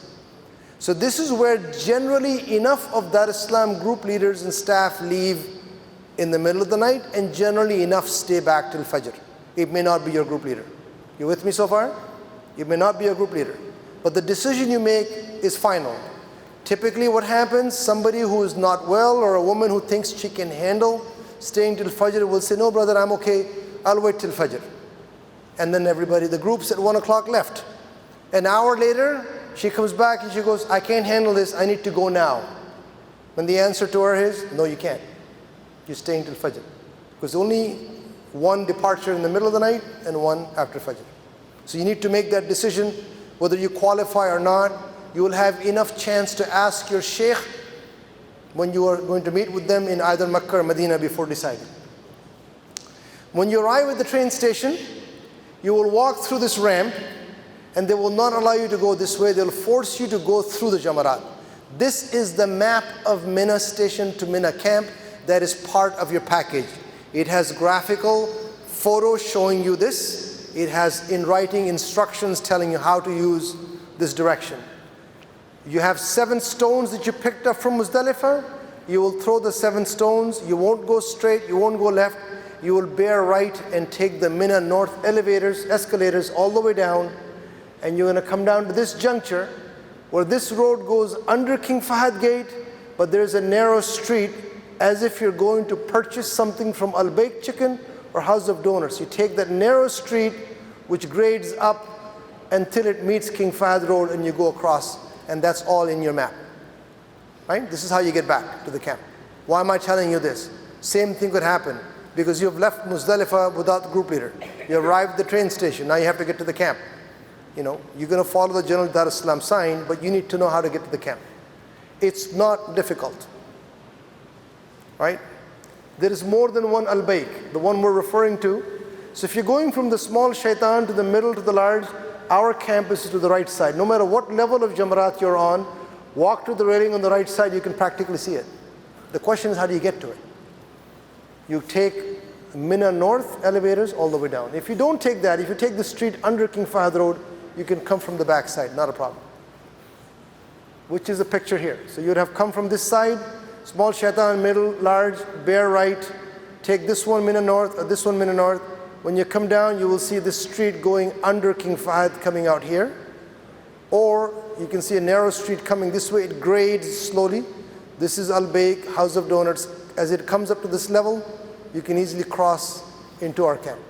That's instruction provided. Tawaf al-Ifada is for those who are staying overnight in Mina. Okay? We use buses and golf carts. The traffic is usually blocked to the point where I cannot bring the bus in front of my camp. The bus is stuck on the other side of the tunnel. The bus is stuck 2 kilometers away, 1.25 miles away. So healthy people will walk to the bus. Those who need assistance will take our golf cart, which will drive them through inside the tunnel to the end of tunnel, not to the bus. You still have to get off the golf cart and walk the 50 meters to the bus, okay? So we actually, we have a whole team. Buses are signed, marked, and they're there to guide you. And these are the golf carts that we had last year. This is a picture from last year. Program 2, 3, 4, and 5, you're staying overnight in Mina. Your accommodation is in Mina. We have a schedule, and you will follow that schedule. Program 2, you're not going to make Tawaf al-Ifada on the day of Eid. You're going to make Tawaf al-Ifada the following day. The reason being that you're staying in Mecca after Hajj. Program 3 is leaving immediately. Program 4 is leaving immediately, so they will get to go on the day of Eid, either the afternoon or the evening. There's only so many buses that we can have at the same time. Program 6, you don't have to have a bus ride because you're going back to your hotel in Mecca. You're going to be brought back to the executive lounge. So you don't need to worry about a ride from Mina. When you come from Muzdalifah and you throw your stones, the bus will take you back to your hotel. This is where you come out of Ihram. That evening you'll come back and spend the evening in Mina, in the executive lounge. 1 o'clock in the morning when you go back, that's the best time for you to do Tawaf al-Ifada. But you get to pray Fajr with the Haram, you get to pray Zohar with the Haram, and you come back the second night. Okay? Another thing that Dar es Salam does that is unique, and that is that when I say to you that I'm going to take you to the Haram for Umrah, and you're staying in Aziziyah, or I'm going to take you for Tawaf al-Ifada, and you're staying in Mina, where exactly am I taking you? Do I have a place, or am I just dropping you off somewhere? This is something we do. We actually rent a ballroom in Al Shuhada Hotel. This is 450 meters from here, because we can't physically go beyond this barrier, because they just physically block it off during the days of Hajj. There's just too many people. So we'll rent a ballroom. It's air conditioned, which have hot and cold drinks, refreshments. The bus brings you in here. You can refresh your wudu, walk down, do your Tawaf al-Ifada, come back out, and then whenever the bus is available to go to Mina, you go back to Mina. Again, if you're coming with me and I'm your group leader for Tawaf al-Ifada, the group goes, and then some of you are back, others are not back. And a Dar es Salam person comes and says the bus to Mina is ready, you get on that bus. You don't wait for the group anymore. As long as you keep your family together, I'm not worried about it. That's all I need to worry about, right?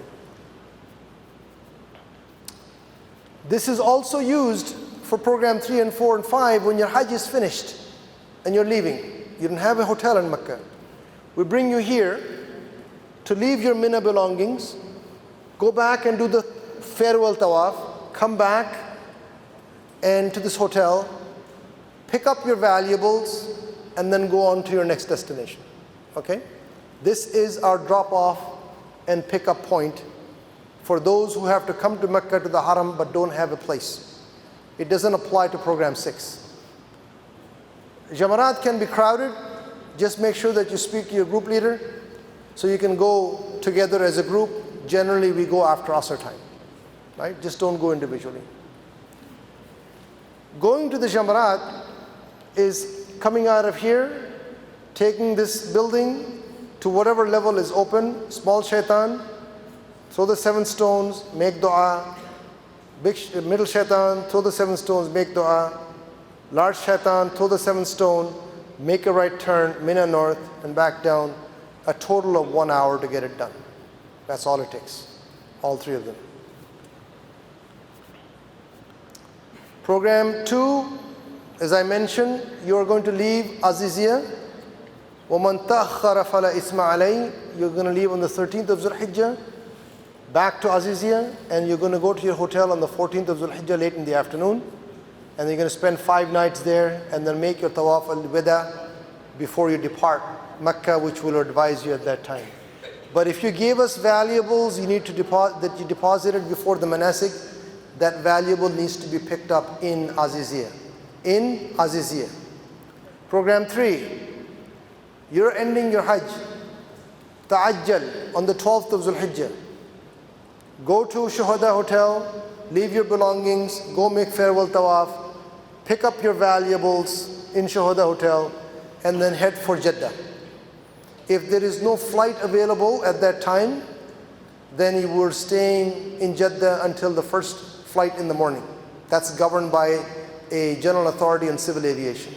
But you're going to be in Medina on the morning of the 13th of Zulhijjah, and when you get to Medina on the morning of 13th of Zulhijjah, program 3, the haram is to yourself.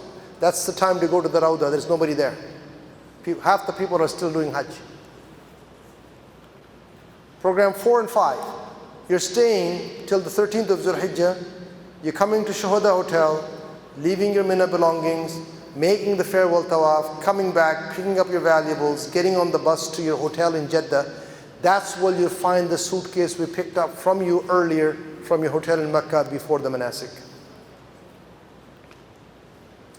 Program 6, if your departure is on the 15th, because your last day of stay in the hotel is 15th of August.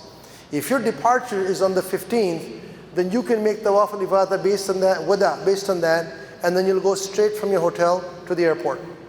But if your departure is on the 16th or after, then we'll have to have you out of the hotel on the 15th and into a hotel in Jeddah, and from there you'll go to the airport. Okay? Because the occupancy ends on the 15th for this program. Folks, you can bring Zamzam, no problem, but the Zamzam can be brought to your free of charge to the first point. First point meaning that if I'm going to Calgary and I'm taking Turkish Airlines, they will check the Zamzam at no charge to Toronto. When I go through customs, then I take an Air Canada, that baggage will now be charged by Air Canada as a domestic cargo, domestic baggage fee. Bear that in mind. It's pre-packed, just make sure you write your name on it. Dates are allowed in Canada, no issues, just pack it up and tell them it's dates. They all know Zamzam, they all know dates, by the way. I have a, what time is it? What time did I say I'll break? Three. We said we're going to break at 3:45? I think so. Okay, that's earlier. What I have done is I have created a checklist. You don't have to write these down. As I said, the slides will be available. This is simply to jog your memory. That's all the purpose is. Does not mean that you go out and buy this at Walmart. It doesn't mean that. So when you think of travel documents, make sure you have your passport with the e-visa attached. Those with PR card, they have it. They have their airline ticket. They have the proof of vaccination. You can check them off. I got that. Okay? When it comes to checklist, people say, what do I take with me? You know, if you took $500, it's more than enough. You'll bring some back. Simple as that. More than enough. Because normally the meals are covered. Only the afternoon lunch is not covered. I mean, we're not talking about buying gifts. If you have to buy gifts for me, then it's not enough. But other than that, it's more than enough. Okay? Can you take Canadian? Yes, you can. You can take Canadian bills, but if you take Canadians or US, make sure they are large denomination, hundreds and fifties, not fives and tens. And make sure they are newer looking bills, not some crimpled old bills. Because you're not going to a bank, you're going to a sarraf, private guy. You know, he looks at your bill and says, no, I can't accept that, right? Lower denomination bills get a less favorable exchange rate. There is no need to change it here. Take the money from here as Canadian or as US cash and do it over there. US cash is easily exchangeable, and $1 US is 3.75. That's been constant for the past few decades. They don't change. They have pegged the currency. But if you want to take Canadian, you can. Credit cards, yeah, they accept credit cards in major stores, but not in the small ones. If you're planning to get somebody to push you in a wheelchair for tawaf and sa'i, then make sure that you allow extra cash for that. So the topic is cash, and when you have this topic, go through this in your process and decide what you're going to do. Ihram, garment, this is for those who are going to Mecca first. Make sure that you have all of them. People say, do I need belt to tie the ihram? Yes, you can. You can use the belt, and the belt can have stitching, not a problem. Right? For women, so the reason I've added this slide by popular demand. This is the first time I'm sharing it. There is just too much chatter among the men what to wear as footwear. What is the appropriate footwear? And I have provided pictures of a couple of them on the forum. And still people send me personal messages saying, I found this on Amazon, is it okay? I can't go through every one of them and say this is okay. Just understand the requirement, basic requirement. You have different views in the different schools of thought, right? So you want to take the least controversial view? I'll explain that to you in a moment. For the women, there is no specific requirement for footwear. You can wear anything. You can wear shoes, you can wear joggers, you can wear anything. Yes, if you want to actually wear clean slippers or sandals during tawaf and sa'i, you can even wear slippers and sandals during tawaf and sa'i. That's not an issue with you. Just make sure they're clean. People will point to you and say, you're wearing shoes. The Prophet ﷺ performed tawaf riding a camel, so that's not an issue. Some people say that's disrespectful, but there's no solid basis for it. If you have some issues, flat foot, and you want to say, look, I can do tawaf on my bare feet, but I need to use my shoe for or sandal to do sa'i, yes you can. You can wear sandal and do that. Should you cover your feet than bare feet? This is a debate more about what constitutes the aura for the woman. According to some schools, a woman's aura includes the feet. So your feet should be covered. In other words, it should be socks. Others say it's not, and so you can have your feet exposed as such. You can decide that. For the men, two schools. One says just the heel needs to be exposed, the ankle, in which case you will actually remove this strap. And that's okay. Those are Crocs. Hanafi school says, can't do that. You need to actually have some of the cuneiform bone, which is part here, and the heel and the ankle, both needs to be exposed. So you take the least controversial one, you'll buy one of these, which is what I have, and when I'm in ihram, I remove the Velcro, flip it around, and tie it here so my heel is completely exposed, right? I take the Velcro and tie it around, so my heel is exposed, my cuneiform is exposed, I'm okay with that. And these are all flip-flops. But if there are those who have medical issues that requires them to wear something, speak to a sheikh. Not every violation of ihram requires you to kill an animal. Okay, some of them, when it comes to fidya means fasting for 3 days, feeding 6 miskeen, or a sacrifice. Depending on the severity of what you're trying to do and the reason behind it, the sheikh will tell you which one to follow. Not everything requires a dam. Personal needs, simple, unscented soap. I always carry unscented soap. The one thing you can do to have for yourself is to make sure you wash your hands frequently. Every time you go outside your room, first thing when you do come back is wash your hands. I'm going to see you at the restaurant, wash your hands first before you go to the restaurant. Because the source of the germs is your hand. Common places you touch, right? And you wash your hands. If I'm in ihram and I'm in program 3, I'm in ihram from before landing in Jeddah, I need to wash my hands. I always carry with me an unscented bar of soap. I always carry that. I'll take a bar, sometimes share half with my wife, stick in a dollar store plastic box, put a rubber band on it, and that's with me all the time. So I can wash my hands as frequently as I want in ihram.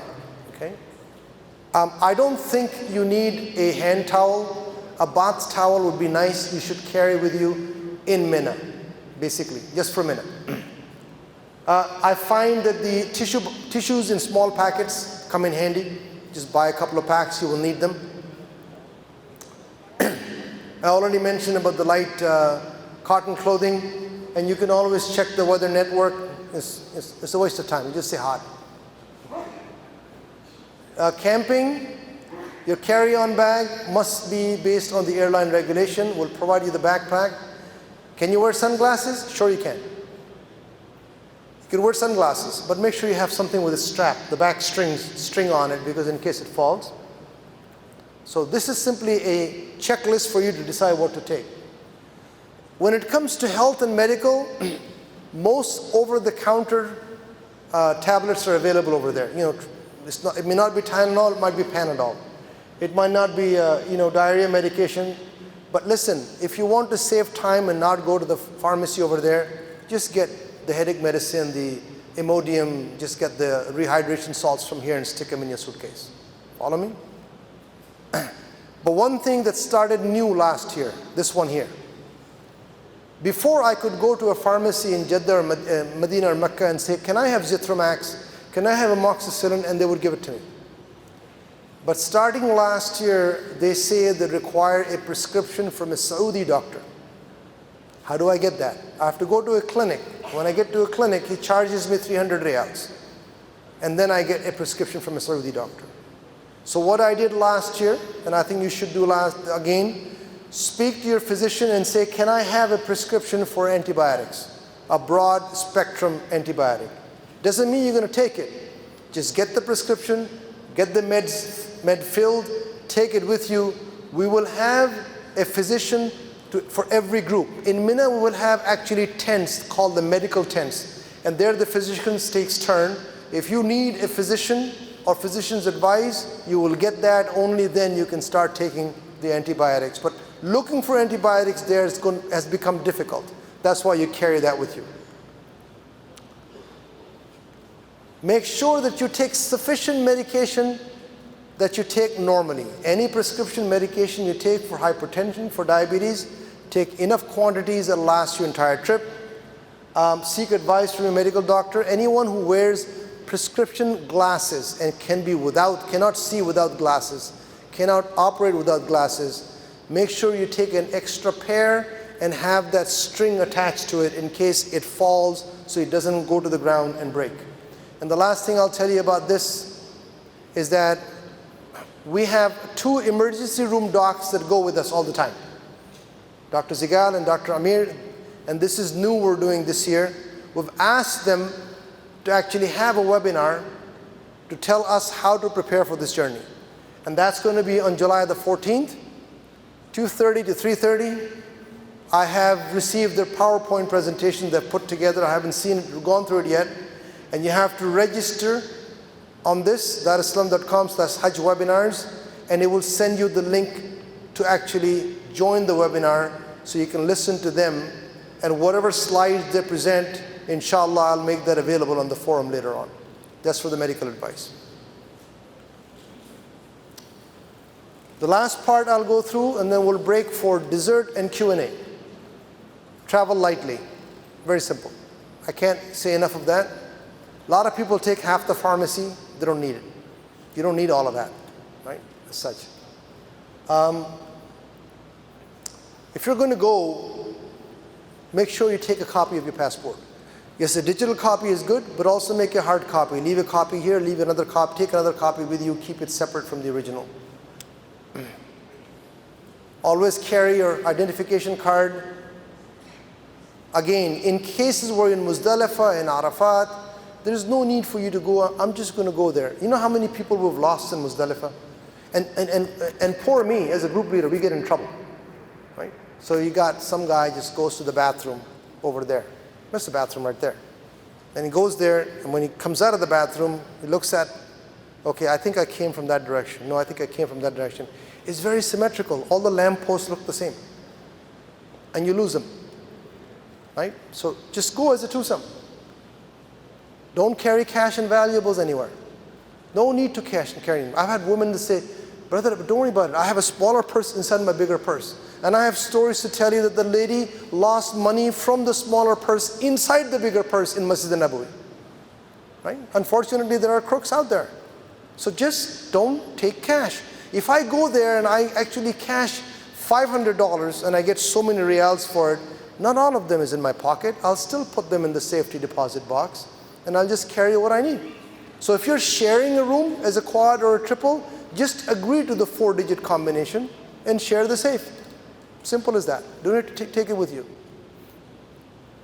Please don't second guess your group leader. We have a lot of that. Brother, you told me last time that the bus will be here at 8:30 and the bus showed up at 9 o'clock. That happens. It's about 100,000 pieces of transportation on the road.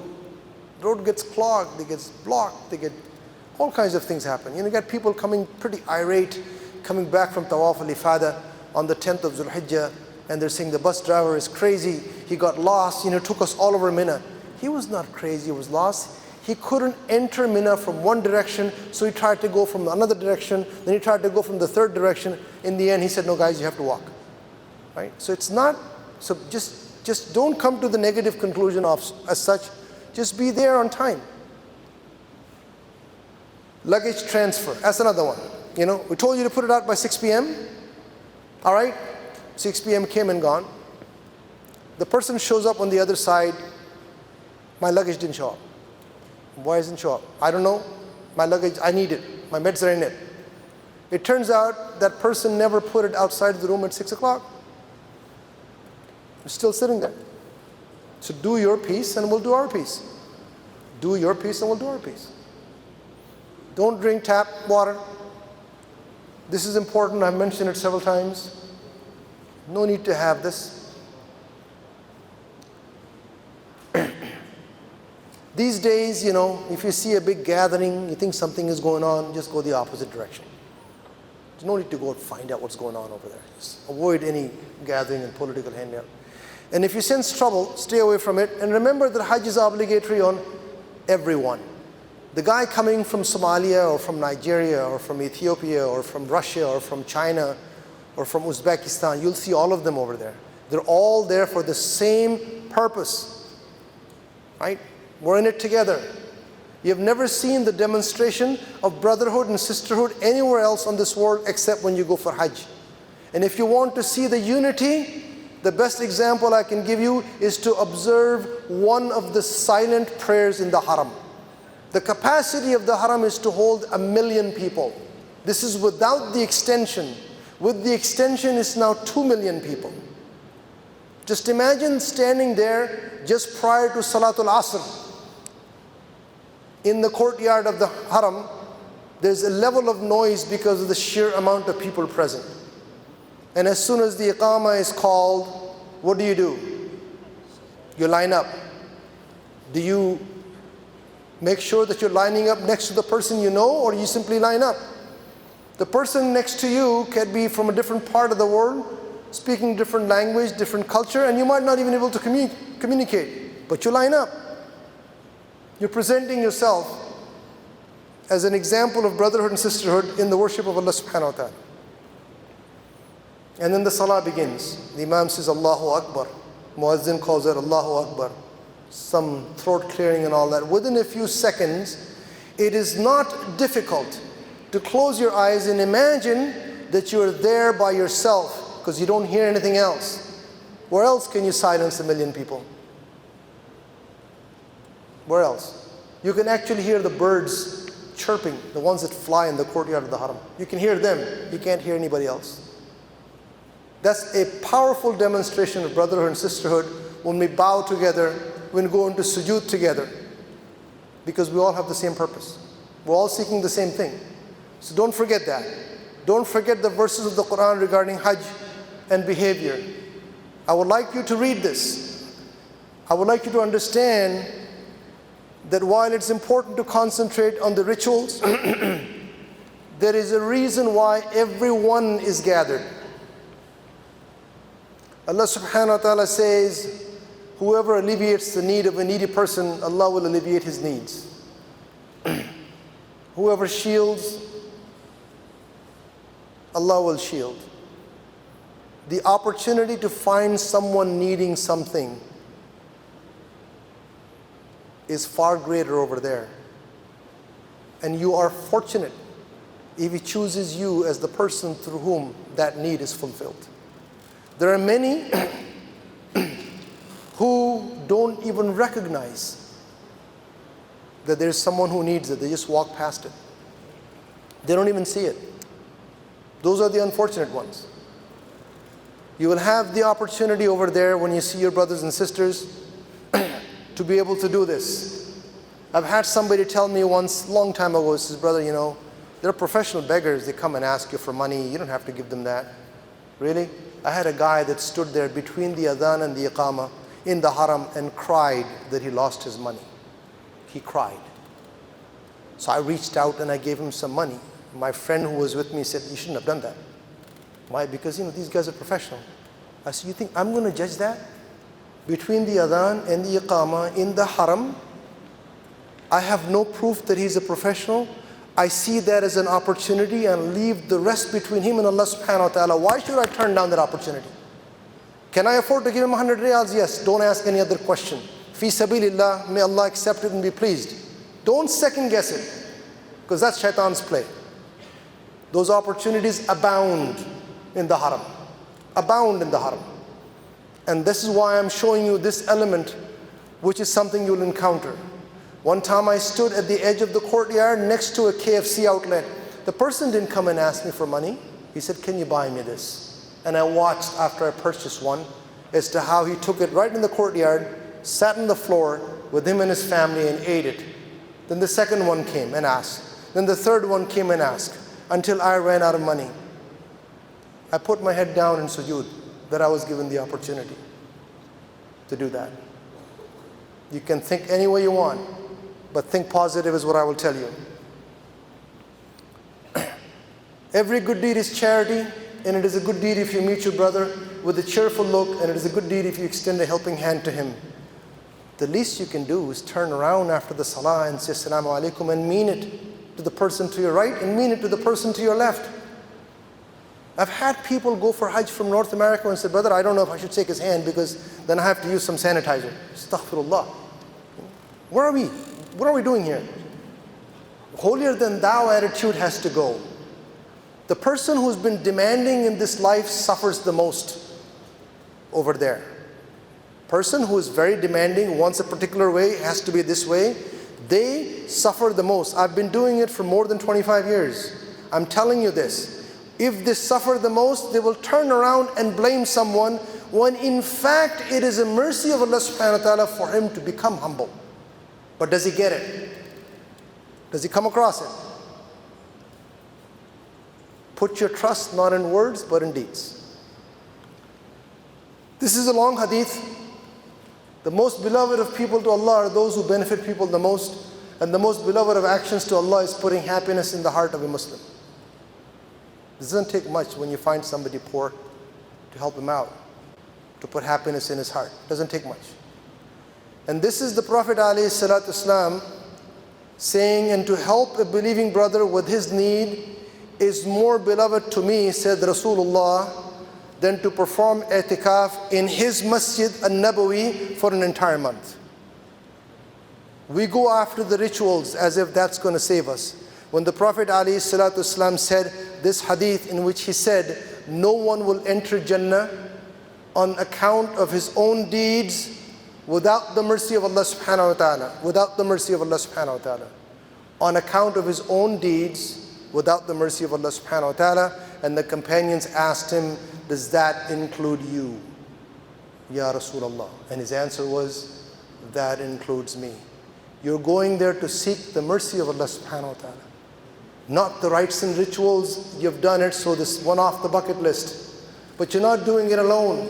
You're surrounded by your brothers and sisters that you may not be able to even communicate with. They're there for the same reason. Maybe it is something that you do with them that is liked by Allah subhanahu wa ta'ala more so, and that becomes the source of why your Hajj is accepted. Don't forget that. Don't forget the privilege given to you. Don't forget the opportunity given to you. But don't forget that if you're also given the chance for actually doing something, don't turn it down. People have come to me and said, Brother Azhar, you're very lucky. You know, you volunteer for this, you go every year for this. You know, I wish I could do that. I would like to do that. Take this from me. If you're sincere in here and say, oh Allah, make me the person through which good happens. Make me the person through which good happens. And actually mean it and look for it. He will give you opportunity after opportunity until you turn it down saying, I can't do anymore. He is that generous. And you will never get that opportunity like that except when you go for Hajj. That's why I'm sharing this with you, because the spiritual aspect of Hajj is missing. Over the years, people have been concentrating on the technicality of it. The spiritual aspect is missing. And I want you to concentrate on the whys, not just the hows. That's why I put this up.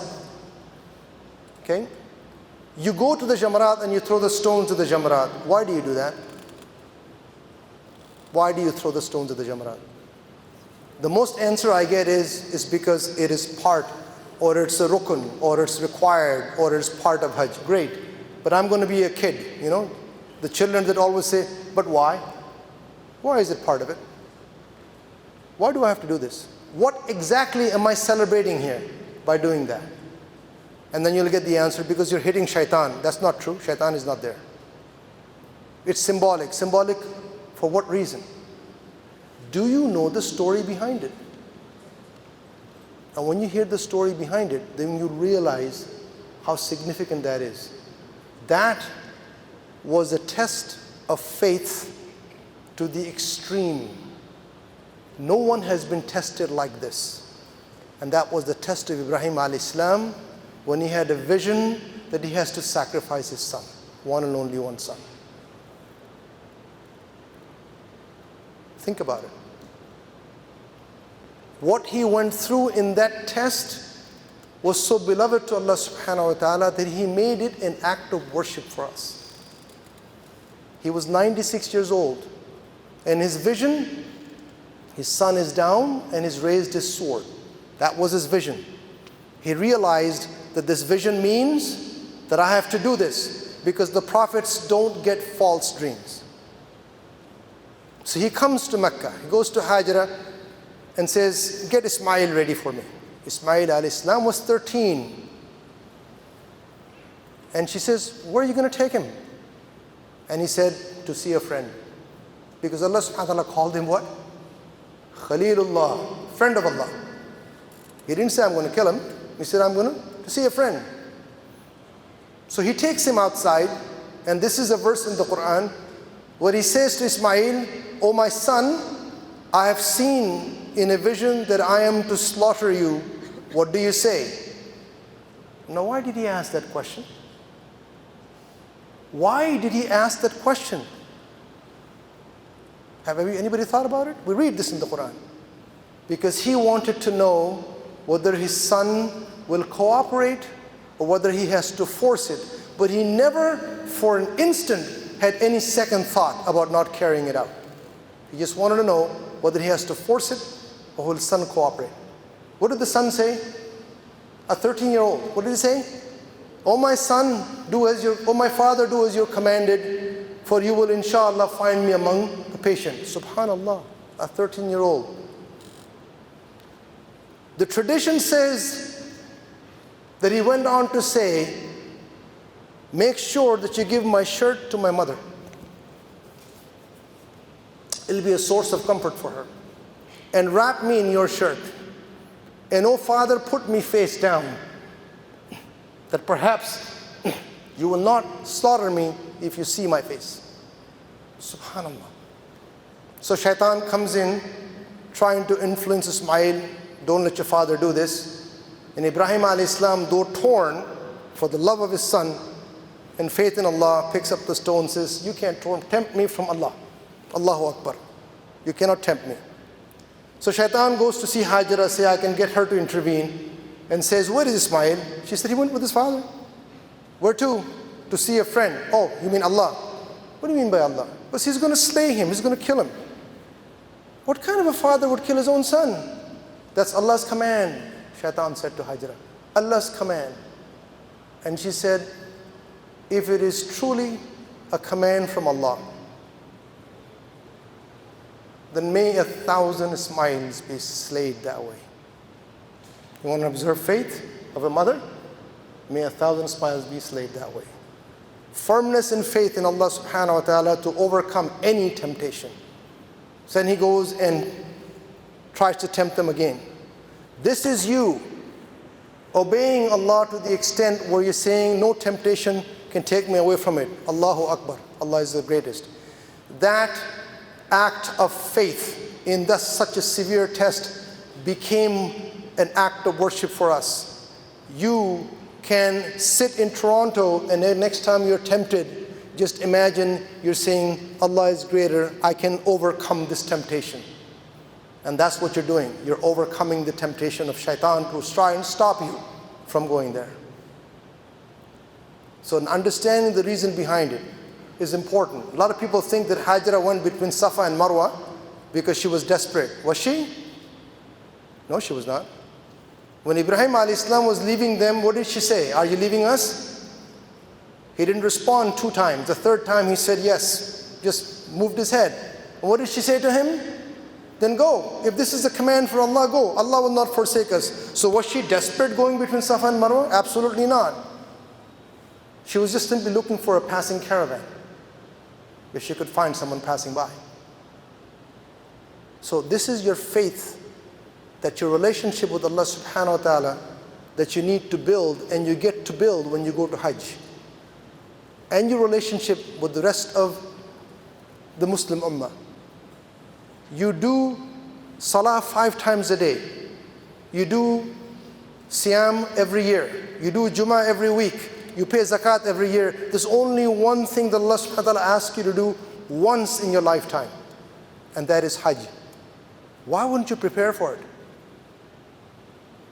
Why wouldn't you put your heart in it, no matter how busy you are?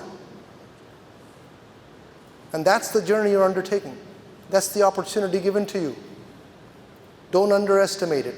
It is you and Allah and the relationship that you build. You will come across tests. Help your fully Muslim brothers. You have to be patient, because you'll come across those instances. Dar es Salam can do the best that they can ever do for you. But I can tell you one thing, if Allah subhanahu wa ta'ala has decreed some sort of a test for you, nothing we can do. But you will turn around and say, but why did this happen to me? I paid so much money. That's when you lose it.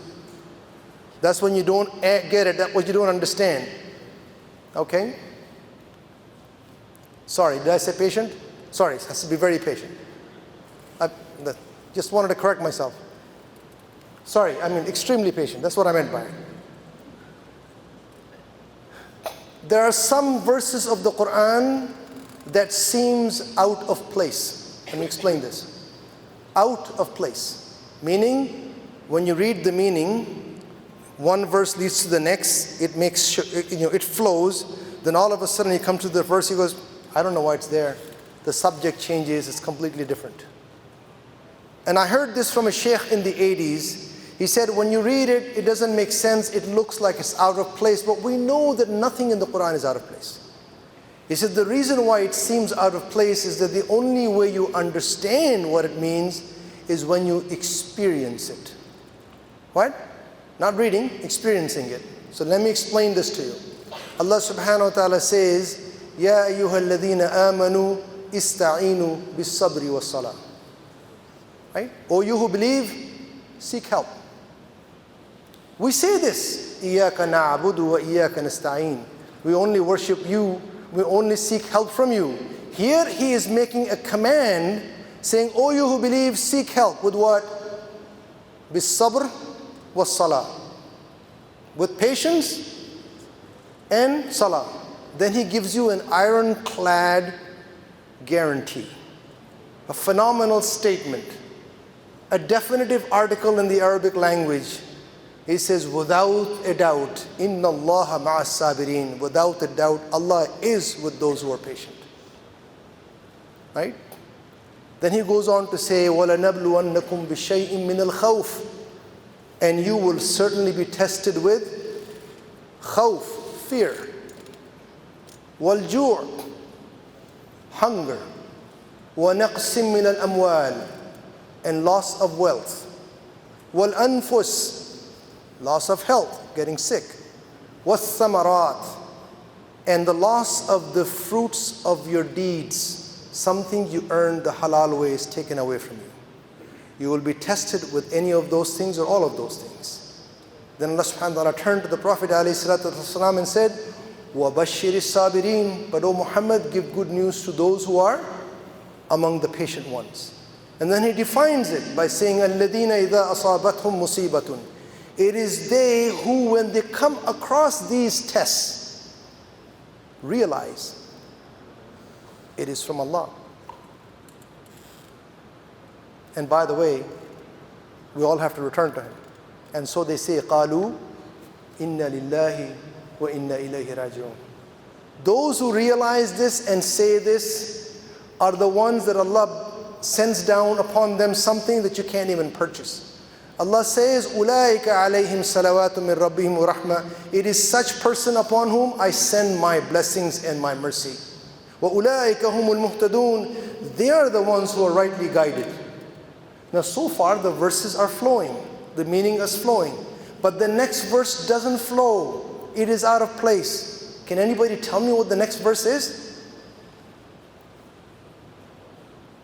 The next verse is إِنَّ الصَّفَا وَالْمَرْوَةَ مِنْ شَعَائِرِ اللَّهِ. Indeed, Safa and Marwa are among the symbols of Allah. What has that got to do with being tested and have to be patient? Because when you go there, you might go through all of these. That's when it finds its place. Indeed, Safa and Marwa are among the symbols of Allah. So whosoever undertakes to go between them, there is no sin upon them. Okay? Allah subhanahu wa ta'ala is speaking to your heart. It's not a logical thing. He's speaking to your heart, and it is there where you need to actually understand and how to respond. May Allah subhanahu wa ta'ala help us and guide us in completing this journey, and may He be pleased with all of us and accept our Hajj and our du'as.